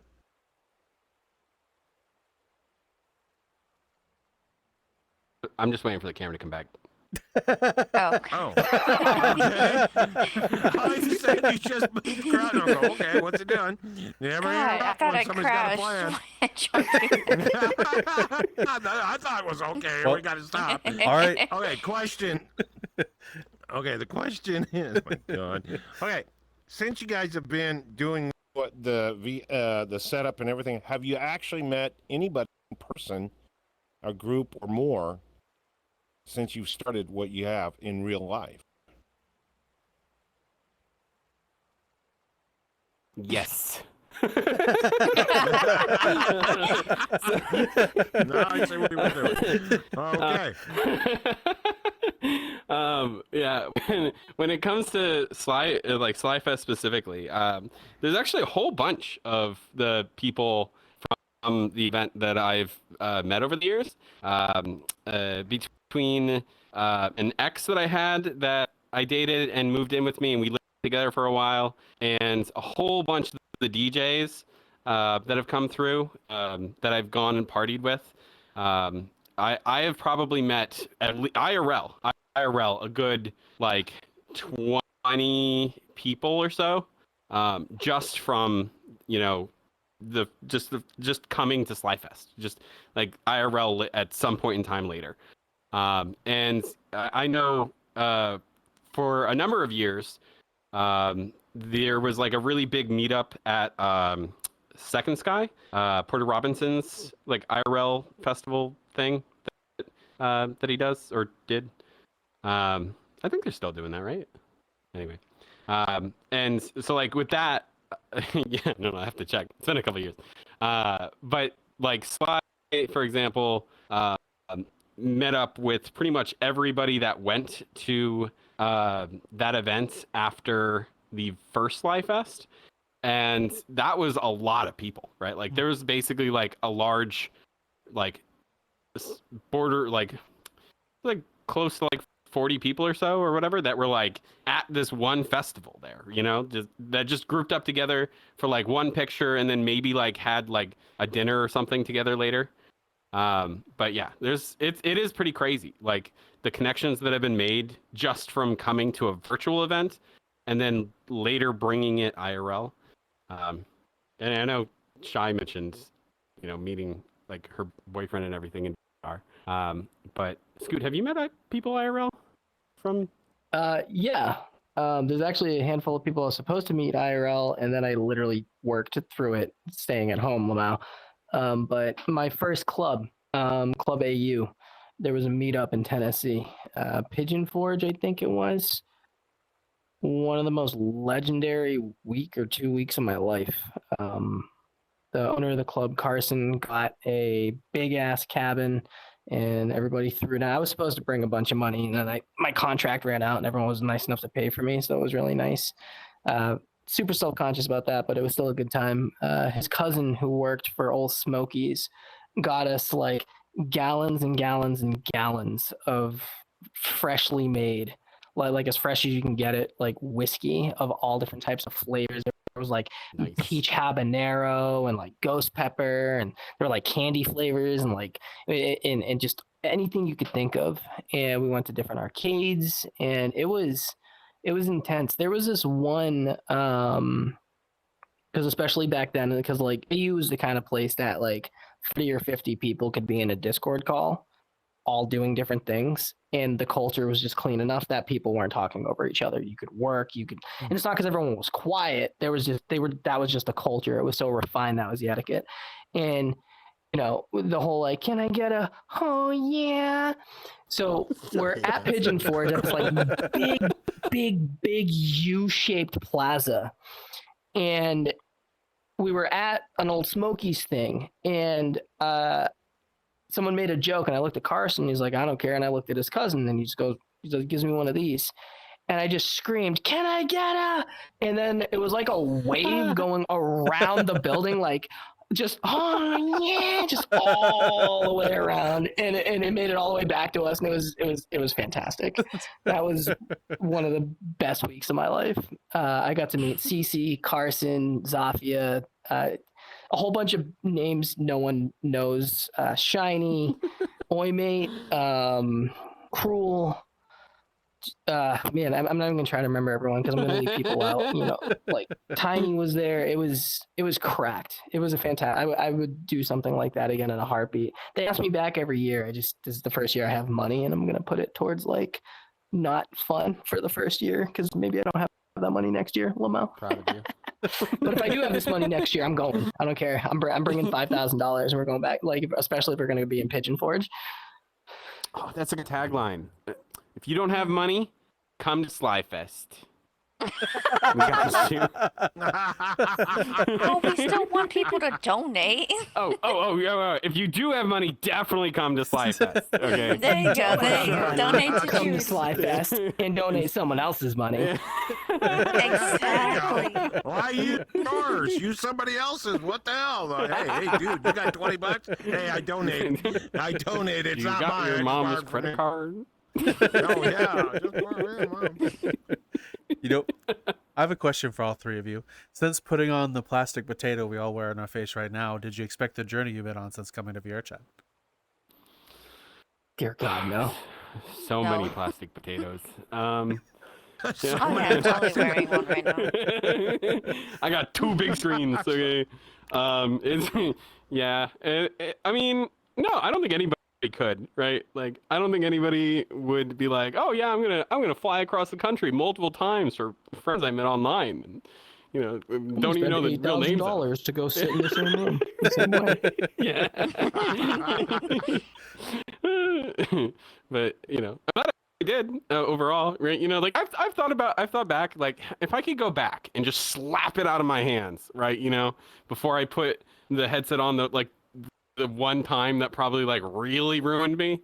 I don't think I'd stop myself. You know, I'd do Nah. other things, right? You know, I'd maybe like lock myself out of my own bank account or something. But you know, like Yourself out of your own bank account? What the fuck? Oh, VR is boy. expensive. It's an expensive hobby, you know. Oh yeah, no shit. I know. But once you're invested, it's like, you know, you kind of just, you want to make the best of it, and you should try to make the best of it. Yeah.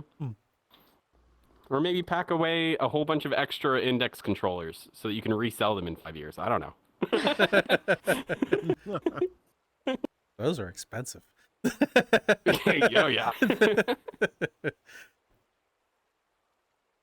Oh, I think mine's pretty obvious. I would say I would never go back and change. I mean, I've met the love of my life through it, so Aw. I he still wouldn't standing want to behind you? change that. No, just good. Because he shouldn't hear It's an that. honest question. Do Does you he have pick to up his come- socks or do you make him do it? That's what he's trying to get to the point. Yeah. Hey, he does his own laundry because he's a grown man. Yeah, I hope Vibe, so. real. I love him. That's Now, cool. But What yeah, was no, the, I uh, wouldn't change What was the that. question again? I wouldn't change anything. Would you change anything going Oh. back to whenever you first? Oh, yeah. Believe in your yeah. No, there's one thing. There's only one thing. I would believe in my stomach. That is the one thing. Any social space What does that mean? has this with it, and VR chat is that like amplified. But Mhm. whether for both project management, social management, and and also for community management, I have been in so many situations where it felt like I was like, you know, in Austin Powers when he's like, get out of the way, and he's like going super slow, and the guy's like, ah. There's so many situations like that, but like it's only a gut feeling. There's no logic, so you're afraid to move or act, right? I can't really give an example. We'd be here talking about this for too long, but if I could change one thing, it would be that anytime I had a stomach feeling about something that made no sense and just looked like a schizophrenic paranoia, I would dive in head first and go, nope, tummy said so. That's the one thing I would change. It would have saved me so much time and That's grief fair. and headaches and time and unity and issues with other people. I time. could just, and time. And did I say time and sleep? Actually, no. Yes. Oh my God. You know what? I don't like this question. You know what? Maybe the sleep one. That might actually. Yeah, sleep more. But overall, no. It's like VR has been really good for me, and it's SlyFest Yeah, too, right? I Like think I would. I wouldn't go if I could go back and like relive or not really like to the beginning of SlyFest, like before it happened. I would just go through and do it again. I think, you know, I really enjoyed the experiences that I've had at pretty much every event.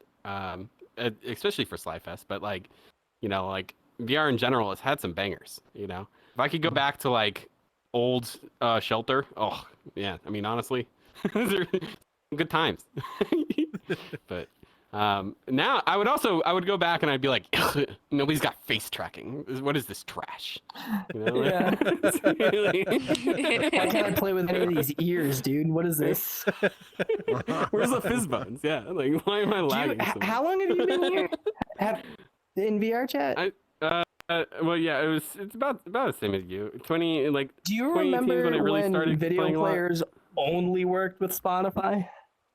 Yeah, I also remember. And wait, like, so the Spotify DJ was I do all remember we working with had for a Spotify. while. Oh, I missed that Yeah. actually. Yeah, you used to be able to use Spotify links in video players. I forgot about that. Yeah, and like Twitch and stuff, like everything else was just broken for a little while, and so like we just had literally only had Spotify DJs. When we first got Udon, we didn't have video players in Udon at all for like months. Yeah, they were all like physical toggles on toggles on so toggles on a still mesh. SDK too. And it was like, ugh, man. There was some that was magic with crazy. SDK too, though.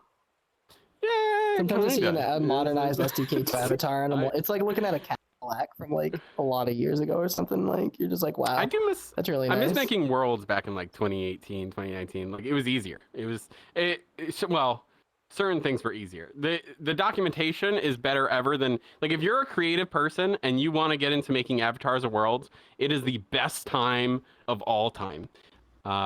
There is more that you can do than ever. But it's almost like, like freedom of like being able to do anything makes it so that like it makes it really hard to do any one thing, and if you're just trying to like get into doing avatars of worlds or hosting events, it is overwhelming because like when you're hosting events now you don't, it's not like you're just like opening up a lobby, and tell a couple of friends or invite everybody on your list. You've got to make sure that you're that you have some level of socials, that you're on like the VRC timeline, VRC pop or whatever it is that people are using at the time.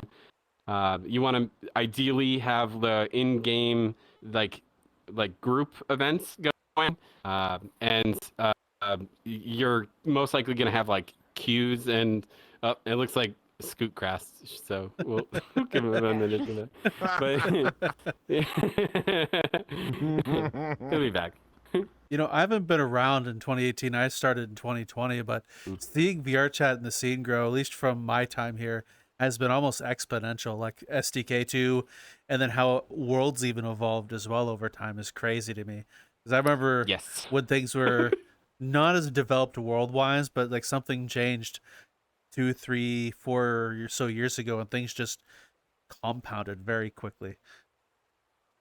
Yes. Oh, very much. Like I remember back in lockdown times, right? As things were really ramping up, and like we're really starting to figure out how to use Udon a little bit better, and there were more Quest users flowing in, so like the focus on Quest became way more impactful, and so it's like for your world to really do well, you needed a Quest version, and that kind of like started to like leak over into running events and stuff too.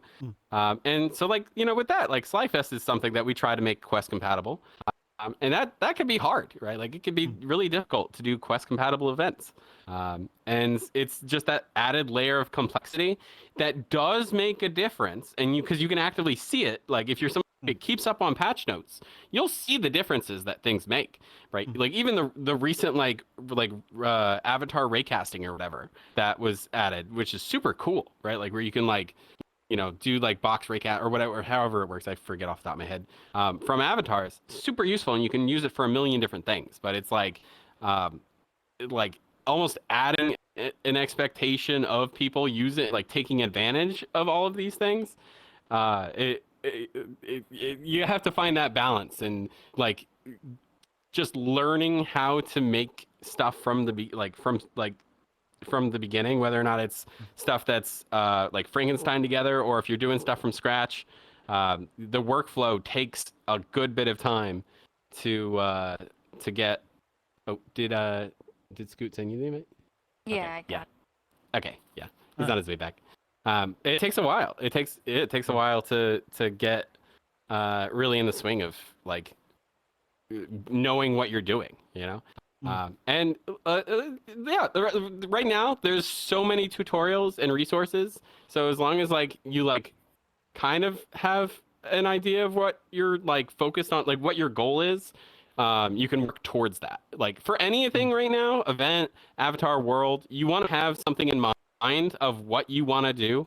And now anyways, like that's really where you should start, because things have gotten to the point where you can do just about anything that you can think of if you like were to like think, you know, if it doesn't require too much network IK, then you can do just about anything that you can think of, you know. And even then, like there are competitors that, well, not competitors, but like, you know, like other platforms, kind of like basis that are looking pretty appealing now and are really starting to catch up. And I think that alone is also going to push platforms like VRChat to kind of like keep up, like, you know, constantly improve, because if they're not improving, then people are going to at some point like jump ship, you know, and go somewhere where the new events are and like the people are. And right now that's VRChat for sure. Everybody, like, I think VRChat's been one of the biggest beneficiaries of the majority of the other social games dying. You know, Second Life, I don't know what else. What do people use anymore? People still use like Habbo Hotel? Probably not.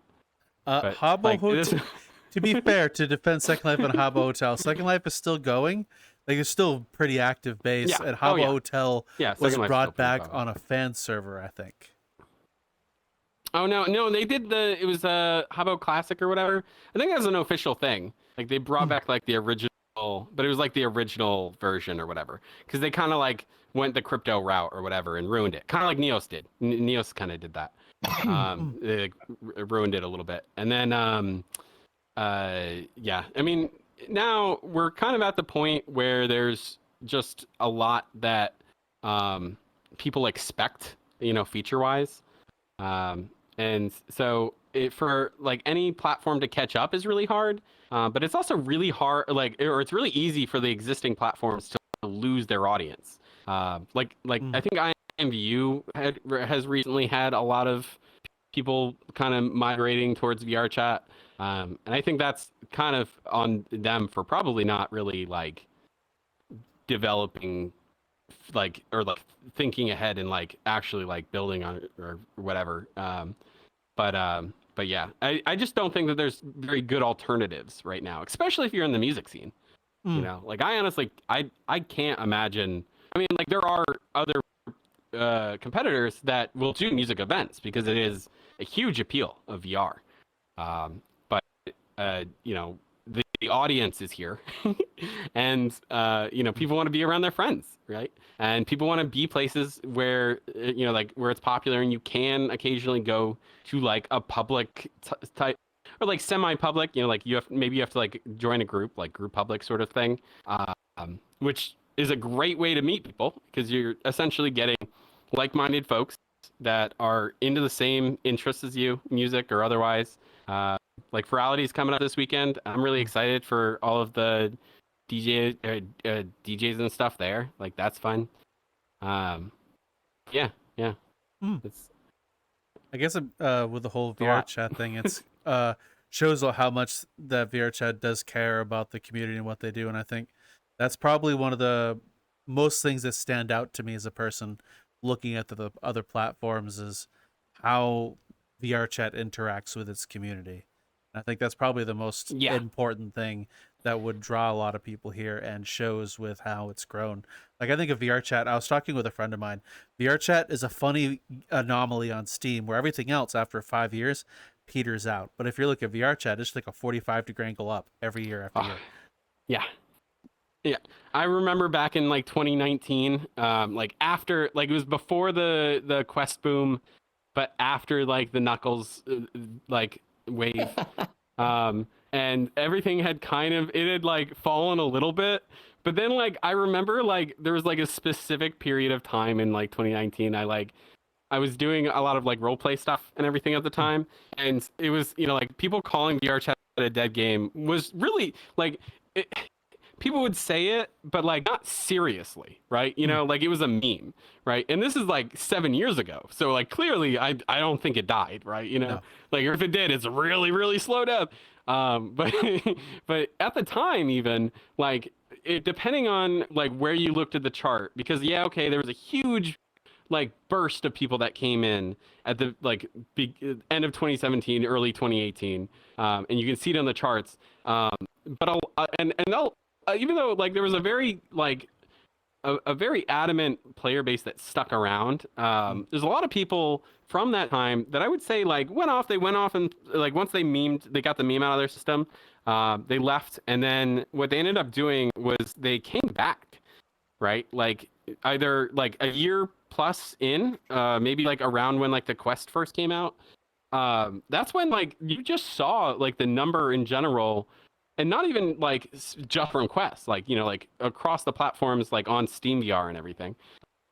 You started to see the numbers go up, right? Like I remember a day where there was literally like on Twitch there was like maybe 200 viewers of all for covering all of VR chat, like on all the channels total. And in VR chat itself, there was like a concurrent player base of maybe like 3 or 4,000 people, right? And that was 2019. Like that was like it was after a pretty big boom of people.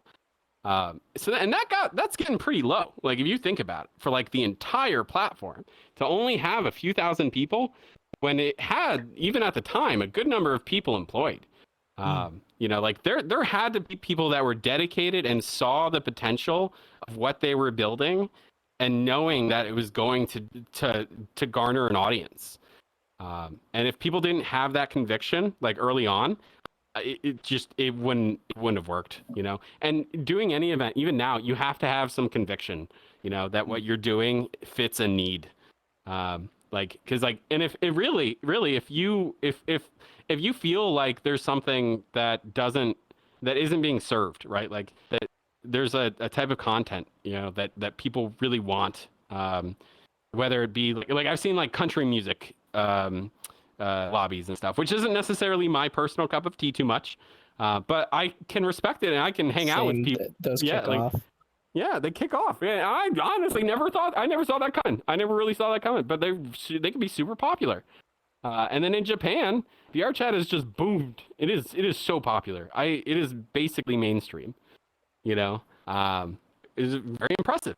You know, like it's kind of crazy. Like now, whether or not, and I think the devs get a lot of hate sometimes, but the last few years, like all their decisions make sense, right? Like if you write it down, I understand why they're doing what they do.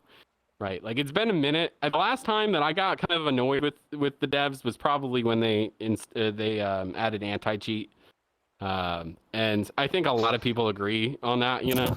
But like since then, it really hasn't been that bad. I remember that. Am I the only? That was rare. Am I the only one who's happy anti-cheat came in? Because, for example, in like public lobbies, it got so much better. I didn't have to worry about blipping out of an instance or see like many botnets come in and do their thing. I was like very pleased. It was like night and day. The moment EAC hit in, Fur Hub and Fur Lounge just became the quietest, and it was the best. Yeah, I'd say it was like how they implemented it. Not how, but like so. To my understanding, and this is not something that I was told or that I'm privy to, I'll just say that I understand some things, and apparently, I guess it was just something was a little too rushed, right? Like we've all kind of been in a club event managing something where like it's Thursday, it's not Friday, and you walk in just to say hi, and they're like, "Hey, it's all on fire." What? Yeah, do this. What? Why? Because I did that. What? What'd you do? No, see you later. Wait, hold on. Wait, and then you just see the pings going off, and that's kind of what they had to deal with.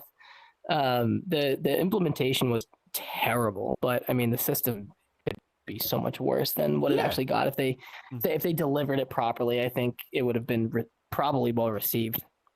Oh yeah, it made a lot of sense of why they KD went right down. implemented. I'll tell you that right now.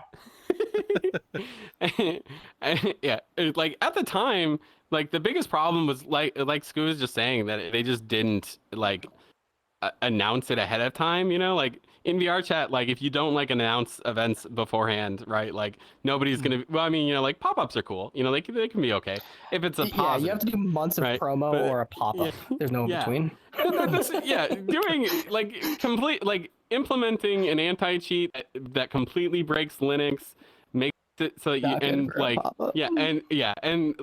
and any accessibility mods that people used, and like a whole bunch of like other like for me, I do some filming and stuff, right? So like I would use like the camera animator mod thing or whatever, and now we have the dolly, right, like on the camera. But even that was only added in like this last year, right? Like not right away. But like people were pissed like right off the bat that like, because like everybody had a personal mirror that used mods, right? Like or whatever, and a lot of the mods that people were using were like to counteract the bugs that people were taking advantage of to crash people, right? So the people that could, or that did know how to actually like make a client could then just bypass EAC and then go around to all the lobbies that they wanted to and then still crash people, which was also kind of the problem. About that? Yeah, totally.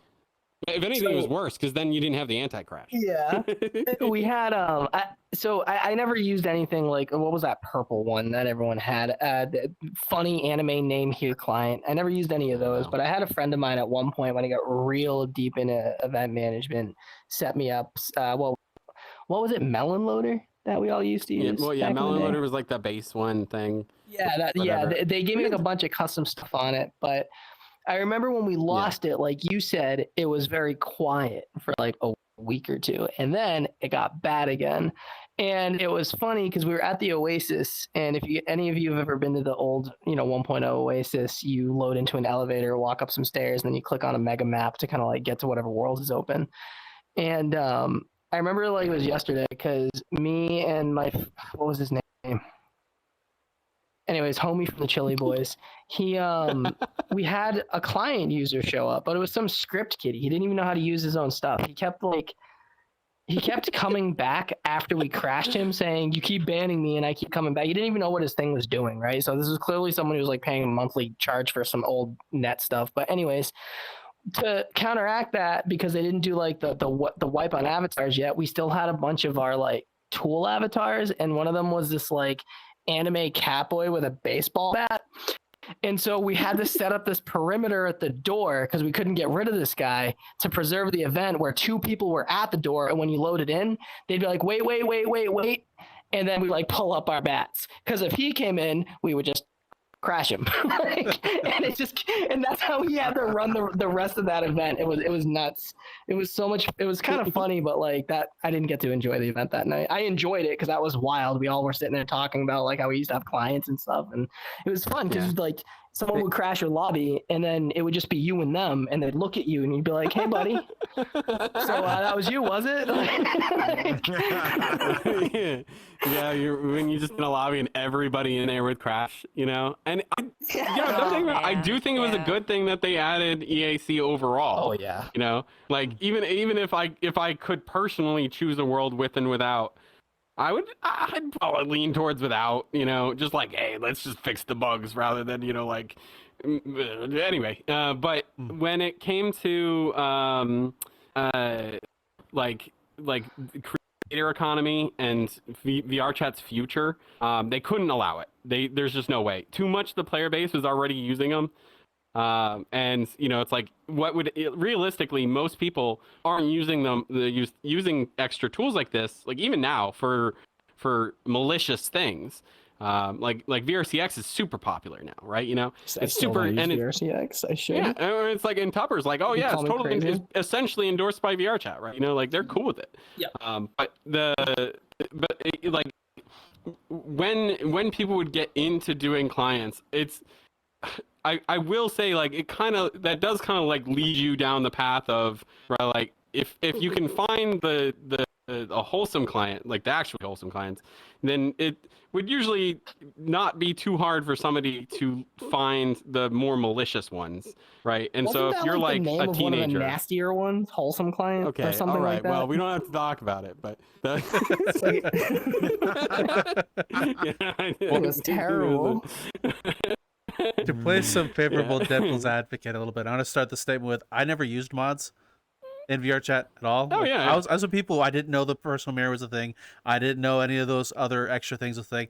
So when VR chat included, like, wow, this is amazing. I was like the guy who first Oh yeah, it's discovered just like the a thing. cool feature. Yeah, but for like favorable devil's advocate here, for a lot of those like client users, if you're to like promote ahead of time, hey, we're gonna put in this thing, you give them time to find more loopholes to avoid doing that. So like dropping it last minute and not promoting it, you kind of may, whether successfully or unsuccessfully, at least you buy yourself some time to like prepare and then combat them. Kind of. I think the tricky part with that was that they had actually been like the VRChat team, to my understanding, had been in communications and working with some of the mod client folks for like a long time. And I definitely think that the real reason that they did it was more for financial reasons than it was to protect the users. And I think that's why there was such pushback on it, right? If it had been, hey, we're releasing this, but we're also gonna like put in these top 10 things that people use from mods, right? Which they should know because they're literally talking to the mod creators pretty regularly. And because at one point they had wanted to make it so that it was like kind of possible to like monetize mods. And I also agree with that because realistically, you don't want feature creep. I don't think every user under the sun needs access to everything in VR chat, right? I think that like personal mirrors, for example, even just as like as an example, it's something that like if it was more of like a plugin, like a downloadable mod or whatever, it's already local, right, to you anyway. So like it makes more sense for that to be something that's an add-on rather than something that clutters your UI and makes it difficult to find like the basic settings of like, you know, how to change an avatar, right? You know, so I think because of that, you know, it had a lot of the pushback. And if they had been able to, and I think that that's the kind of the feedback that they've gotten and why they've been better at releasing updates since.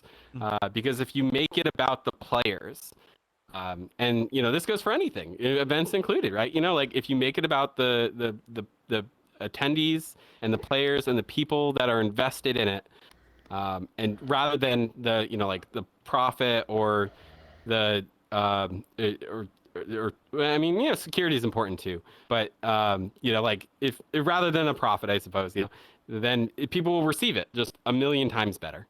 And Can so I it's like, throw my corpo on top of what you're saying, like where you're at? yeah, go for it. Like I'm gonna show the corporate side of Scoot. So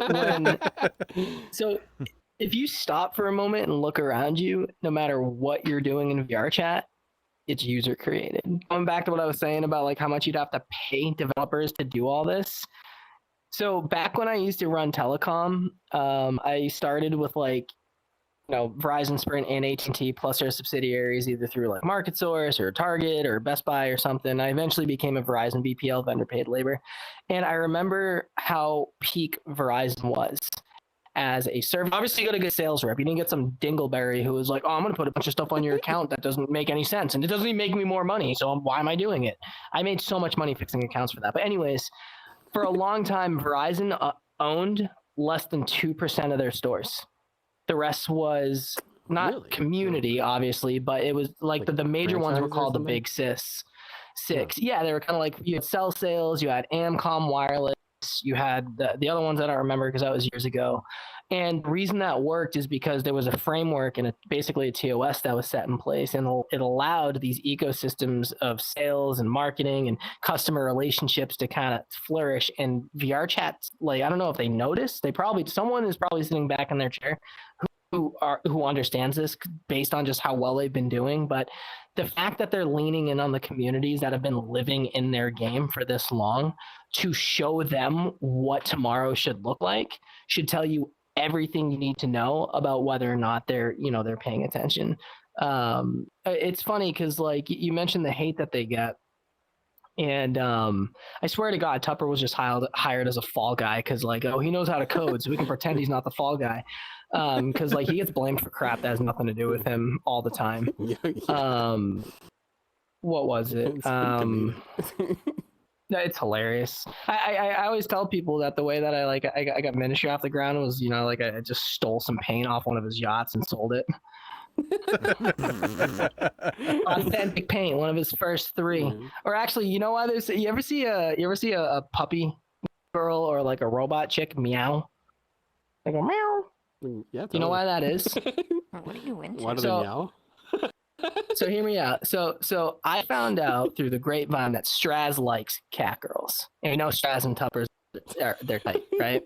I'm pretty sure that Tupper put something in the water to try to generate more cat girls, and they screwed up the environment. Call it a conspiracy. You can't prove this wrong. Just go find me puppy girls that don't meow right now. There's not many of them.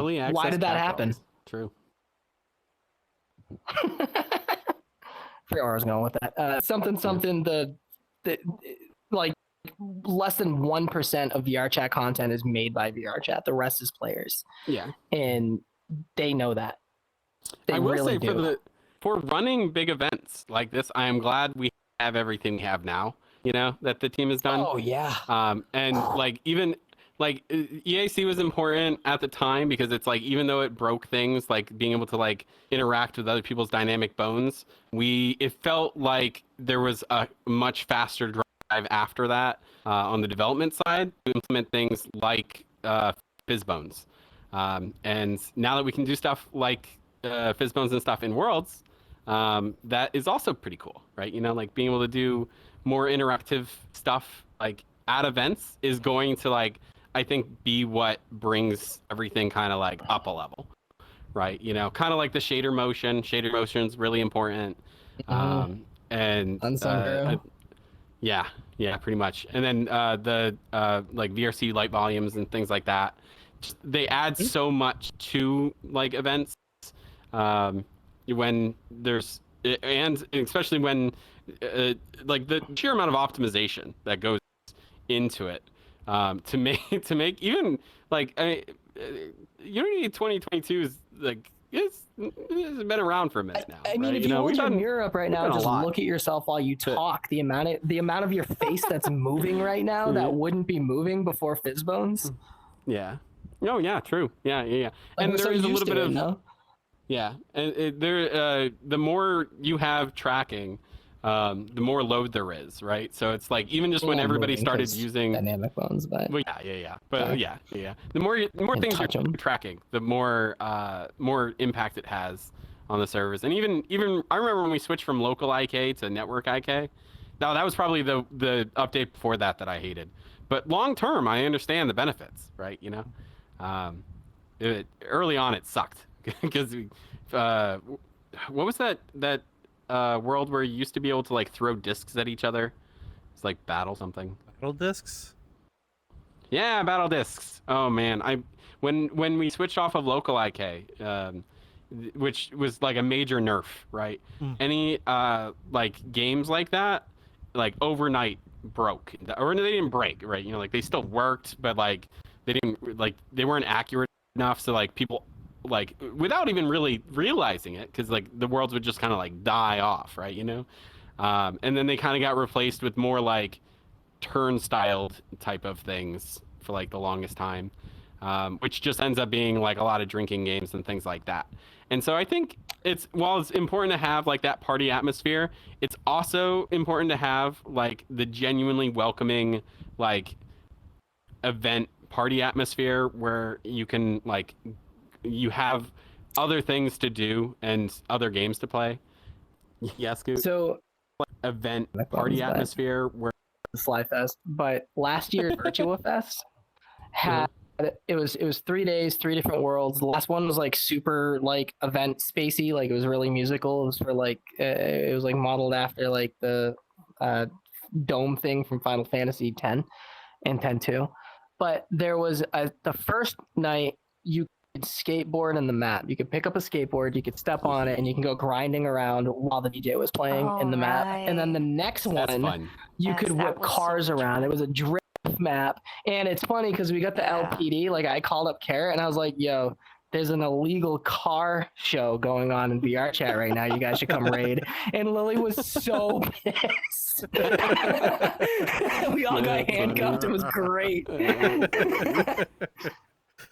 Yeah, that's the stuff that makes VR chat special. You know, Mhm. without it, I don't know. Go play something else. Go play Forza. You just have everybody standing in front of mirrors going, "Wow, that's a picture of me." No shit, True, yeah. dumbass. It's Which you, is duh. fun for a little bit, right? You know, but then Yeah, for a little yeah. bit. Yeah, you go like this all over the place, and then you go, "Fuck, I look like an idiot." I wonder how many people behind me going, "You look like a dumbass. What the fuck are you doing?" Sorry, it was a mirror problem. You know, the funniest thing Yeah. involving mirrors I've seen come out, I was like, what Metacosm that did that mirrors were illegal. And that was a pretty funny video if you haven't seen it yet. Yeah, that's fun. I gotta check that out. You should. It's funny. I got a pretty good kick out of it. Anacosm does really awesome stuff. Oh yeah, they do. Mm. So I'll ask the last couple questions before you start wrapping things up, if that's all right. Totally hit us. All right. The first one is, where did your names come from in VR chat, and why do you use them? Oh, okay. I'll go first. So my name is Wi-Fi Punk. It came from when I was like in high school. I used to make YouTube videos, and then I got suspended for false copyright claims. And I'm still kind of pissed about, by the way. Comedy Central, this is on you. All right, those were totally false, and still kind of upset about it. But anyway, I needed to come up with a new username because the name that I used to use like Bandit and like bandit related names like Ice Bandit, that kind of thing. But it was always taken, like whenever I would like go to like sign up for things and whatever. And so I spent like months carrying around a notebook in school that was like my name's notebook basically. And anytime something came to me, I would write it down. And at the time, I used to make demo tapes for my skater friends, and then I would help them get sponsored. Like I'd help edit it, put it to record, edit, and put some music on it maybe, and then we'd like put them out and stuff, or on YouTube. And I would always need, I would like have my laptop and whatever with me, but I would always need Wi-Fi because this is in a time before you could just tether to your phone all the time, or at least before I could. And so I would definitely not crack very poorly secured Wi-Fi networks around my town on my laptop, and then connect to it, and then do all my work from there. And a lot of the time, I would go in there and like there'd be like a description or whatever, and I would like change it, and I would change it to like "you've been punked" or whatever, for like the description of the device. Harmless stuff, right? Like I wasn't doing anything like wrong, right? But I got it from that. I was basically a Wi-Fi punk, so I immediately went and registered it like everywhere I could when I had the epiphany, like when the name like came to me one day, and then like for like 2 days it was like the only thing like in my head, right? So I went and I just signed up like on all the sites I could, and have had it claimed ever since. So haha. What about you, Shy? Mine is very simple. My name is Cheyenne. Ah. So my nickname has always been CHY, the first part. Even though people will say my name Chai, Che, Chi, no matter what, Still your someone's fault. gonna miss. No, it's not my fault, okay? It's not my fault that I was born with the name Cheyenne, okay? But my cousin would call it, or spell it CHY. So I just was like, well, why don't I just put Shy? And I was like, that's cute. I like that. So I just kept it that Aw. way. That's so cute. I like it. That is cute. Your turn, Scoot. Yes, cute. I I used to ride a scooter at almost an amateur level. Right? I still have videos of me popping 3 whips 8 feet in the air that I can show. But so I was really dirty with it, and I made an Please and email thank you. called Gaming Scoot. And so when I made a VR chat account, I was Gaming Scoot 27. But because I was a host for a booze crew back in the day, people I knew would run up behind me and always like need your attention and call me Scoot. People I didn't know would call me Gaming, and so I left it as a filter, so I knew if I had to actually interrupt my conversation when I heard gaming, hey gaming, that's someone I don't know. But if like Scoot, then it's probably someone I know. So when it came time to change it, I instead of getting rid of the gaming, I just left it as Gaming Scoot, and now that's just written into so much crap that I guess I can't ever change it as much as I'd like to just unless I could ever meet Scoot and be like, hey dog, what's it gonna take to get you off and back on the platform? Yeah, I'm getting that new. Oh, Yeah, I tried to change my name a couple of times. It doesn't work. Nope. no. Yeah. Just end up changing it back. I'm like, oh, that's too much work. Or like you try something and it either just like it feels like maybe like too corporate or whatever, right?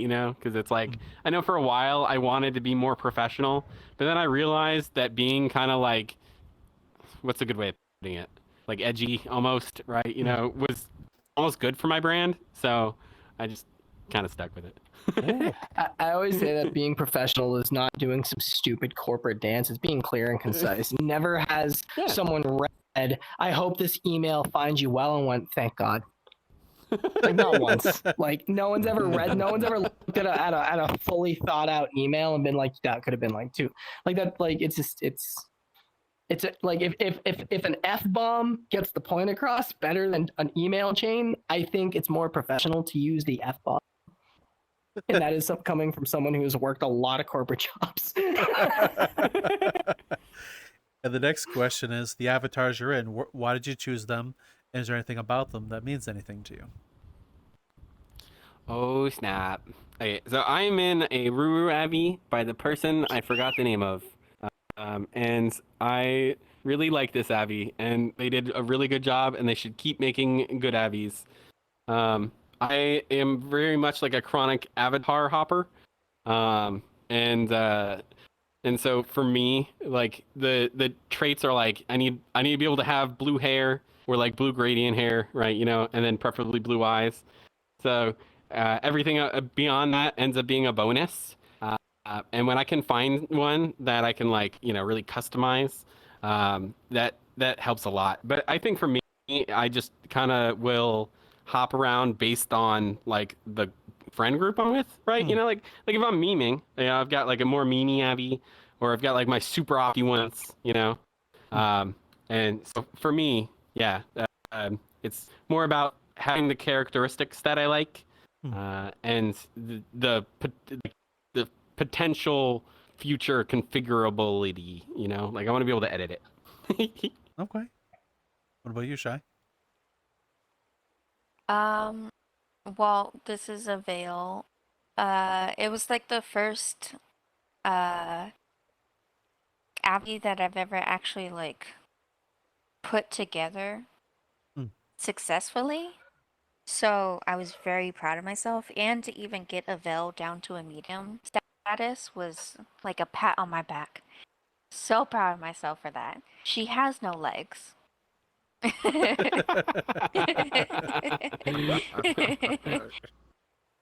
And I really like elves, and I want ram horns, but I haven't had the time to put ram horns on her. And I gave her a tan because I'm Mexican.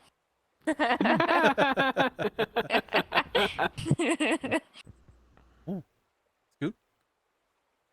I just got stuck in my menu. Hold on. It's okay. What is going I on? thought he had to raise it. That's He had to a raise his hand to crazy go to the Abby. bathroom.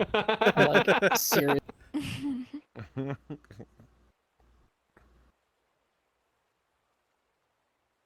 I think you're muted.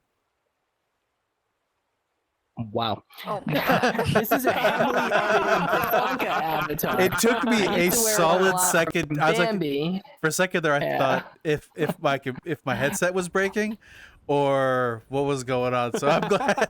I'm glad. It's all good. Say it again. It's an edited what? Sorry. It's a Grifanka. I think this one's name was Evelyn. And I've gone through a handful of different avatars that I have worn, but one thing stands out. So going back to the question about like, oh, what was it like getting what got you into the VR chat? So the whole Second Life thing, I ended up wandering around looking for like the dark side of the internet, the good stuff. And that led me to a Void Club, for those of you who remember that. And I remember seeing someone flying around, and I was like, that's so cool. And this guy walks up to me and goes, hey, you want a flying avatar? And I was like, yeah, sure. And he's like, all right, well, don't give this out. I haven't released it yet. And it was this demon boy that had wings that I could fly around just by jumping and like pointing my head. It was awesome. And that's where these horns came from. And I've had these horns on every single avatar I've ever worn. My colors IRL are basically black and green, but I never learned how to work on an avatar early enough. And I've been red and black for so long that now I'm just red and black. And I see black and green people. I'm like, you know what? I bet you feel pretty because you are. Anyways, so specifically this one, not like I'm not too married to it. I've been maining this the most, but if like the horns are what you're always going to see, because there are horns that are similar to these, but I've never seen any like this since or before. And if you look closely, you might be like, oh wait, no, I've seen those. But like if I put my head next to someone else's, even if I like rotate them down, they're completely different. Oh, well. So basically the avatar is a throwaway. It's all the horns. Ah. Well, thank you three very much for coming on, and you, Great Scoop, work. for It's a coming pretty back. one. It's been absolutely amazing to learn about you and hear about SlyFest and see your face again. So thank you so much. Of course. I'll be back again. All of you are always welcome back on. Just let us know. Yes, very much so. Oh, Thank you. and Appreciate it so much. oh, no problem. If anyone in the audience wishes to reach out and find you, where would they go to find you? Oh, yes. So please go over to slyfest.com. You can pretty much get to everything from there. Yes. We highly encourage you to join the group in VR chat because all of the events will be hosted as group instances. And join our Discord if you get the chance, because we are trying to do more community stuff. And if you want to get involved and just have a fun place to hang out and do music event stuff with a bunch of like-minded folks who just really like electronic music, then we are a fantastic place to start, because the SlyFest is made up of people that are very spread out throughout the clubbing community, and very, very passionate, but also very welcoming. So nothing but good things to say. Oh. And what about you personally? Who knows, it might motivate you to start doing projects. And then you'll lose 6 years and be like, Yeah. what happened? You just black out and you're like, wait, what are all these Discords? Oh, my head. Yeah. Me personally, you can reach out or you can find me, especially on Twitter. But you can also just go to like wifipunk.com, and I've got like socials linked there. I used to stream a lot. I originally was an ambassador for the first few years, and then I became a co-captain, and now I'm the captain of the promo crew. So you know, if you want to get involved in that kind of thing, you feel free to reach out to me personally. And if you have any questions about the event or anything, we're always happy to help in, like I said, the Discord. But yeah, you can hit me up anytime you like on like Twitter. That's just Wi-Fi Punk, and you can find me like if you want to like check out my YouTube, Wi-Fi Punk, and just pretty easy. Shannon Scoot? I don't have a lot of socials. I actually got rid of a lot of my socials like 2024. So the only one that I have right now is Blue Sky. So yeah, you can find me on Blue Sky. It's same as my name, CHEYCHY. Oh.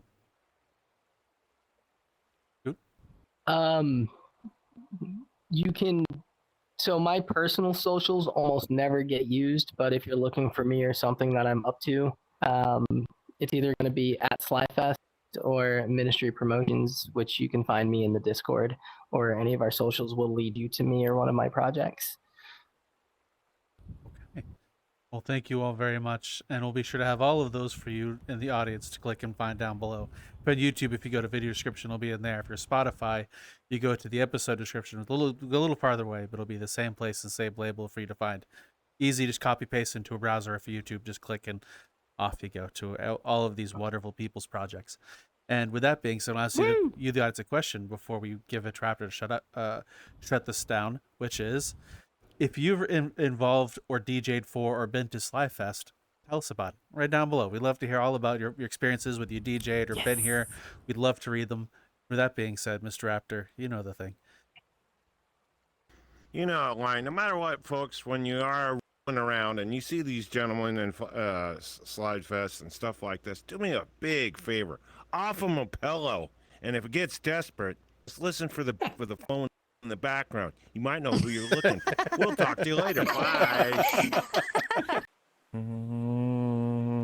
I wonder if you can ride the train and go inside the fucking over there. That'd be cool. That would be cool. How big that wall is. It goes in there and goes around. Why? And it goes around. Oh, it does. Holy shit. Fuck yeah, it goes fucking around. I don't know where it goes. Like I said, I just got here. I don't know where everything is. Huh. I have to check this place out. Definitely. We're going to have to. There's another one. There's another one I got to show you that it's called the, yeah, hold on. Another one is called the Cozy Woods. That one's cool. Oh, okay. We're definitely going to check that out too. There's a bunch we're going to have to check out. Yeah, there's some new ones in.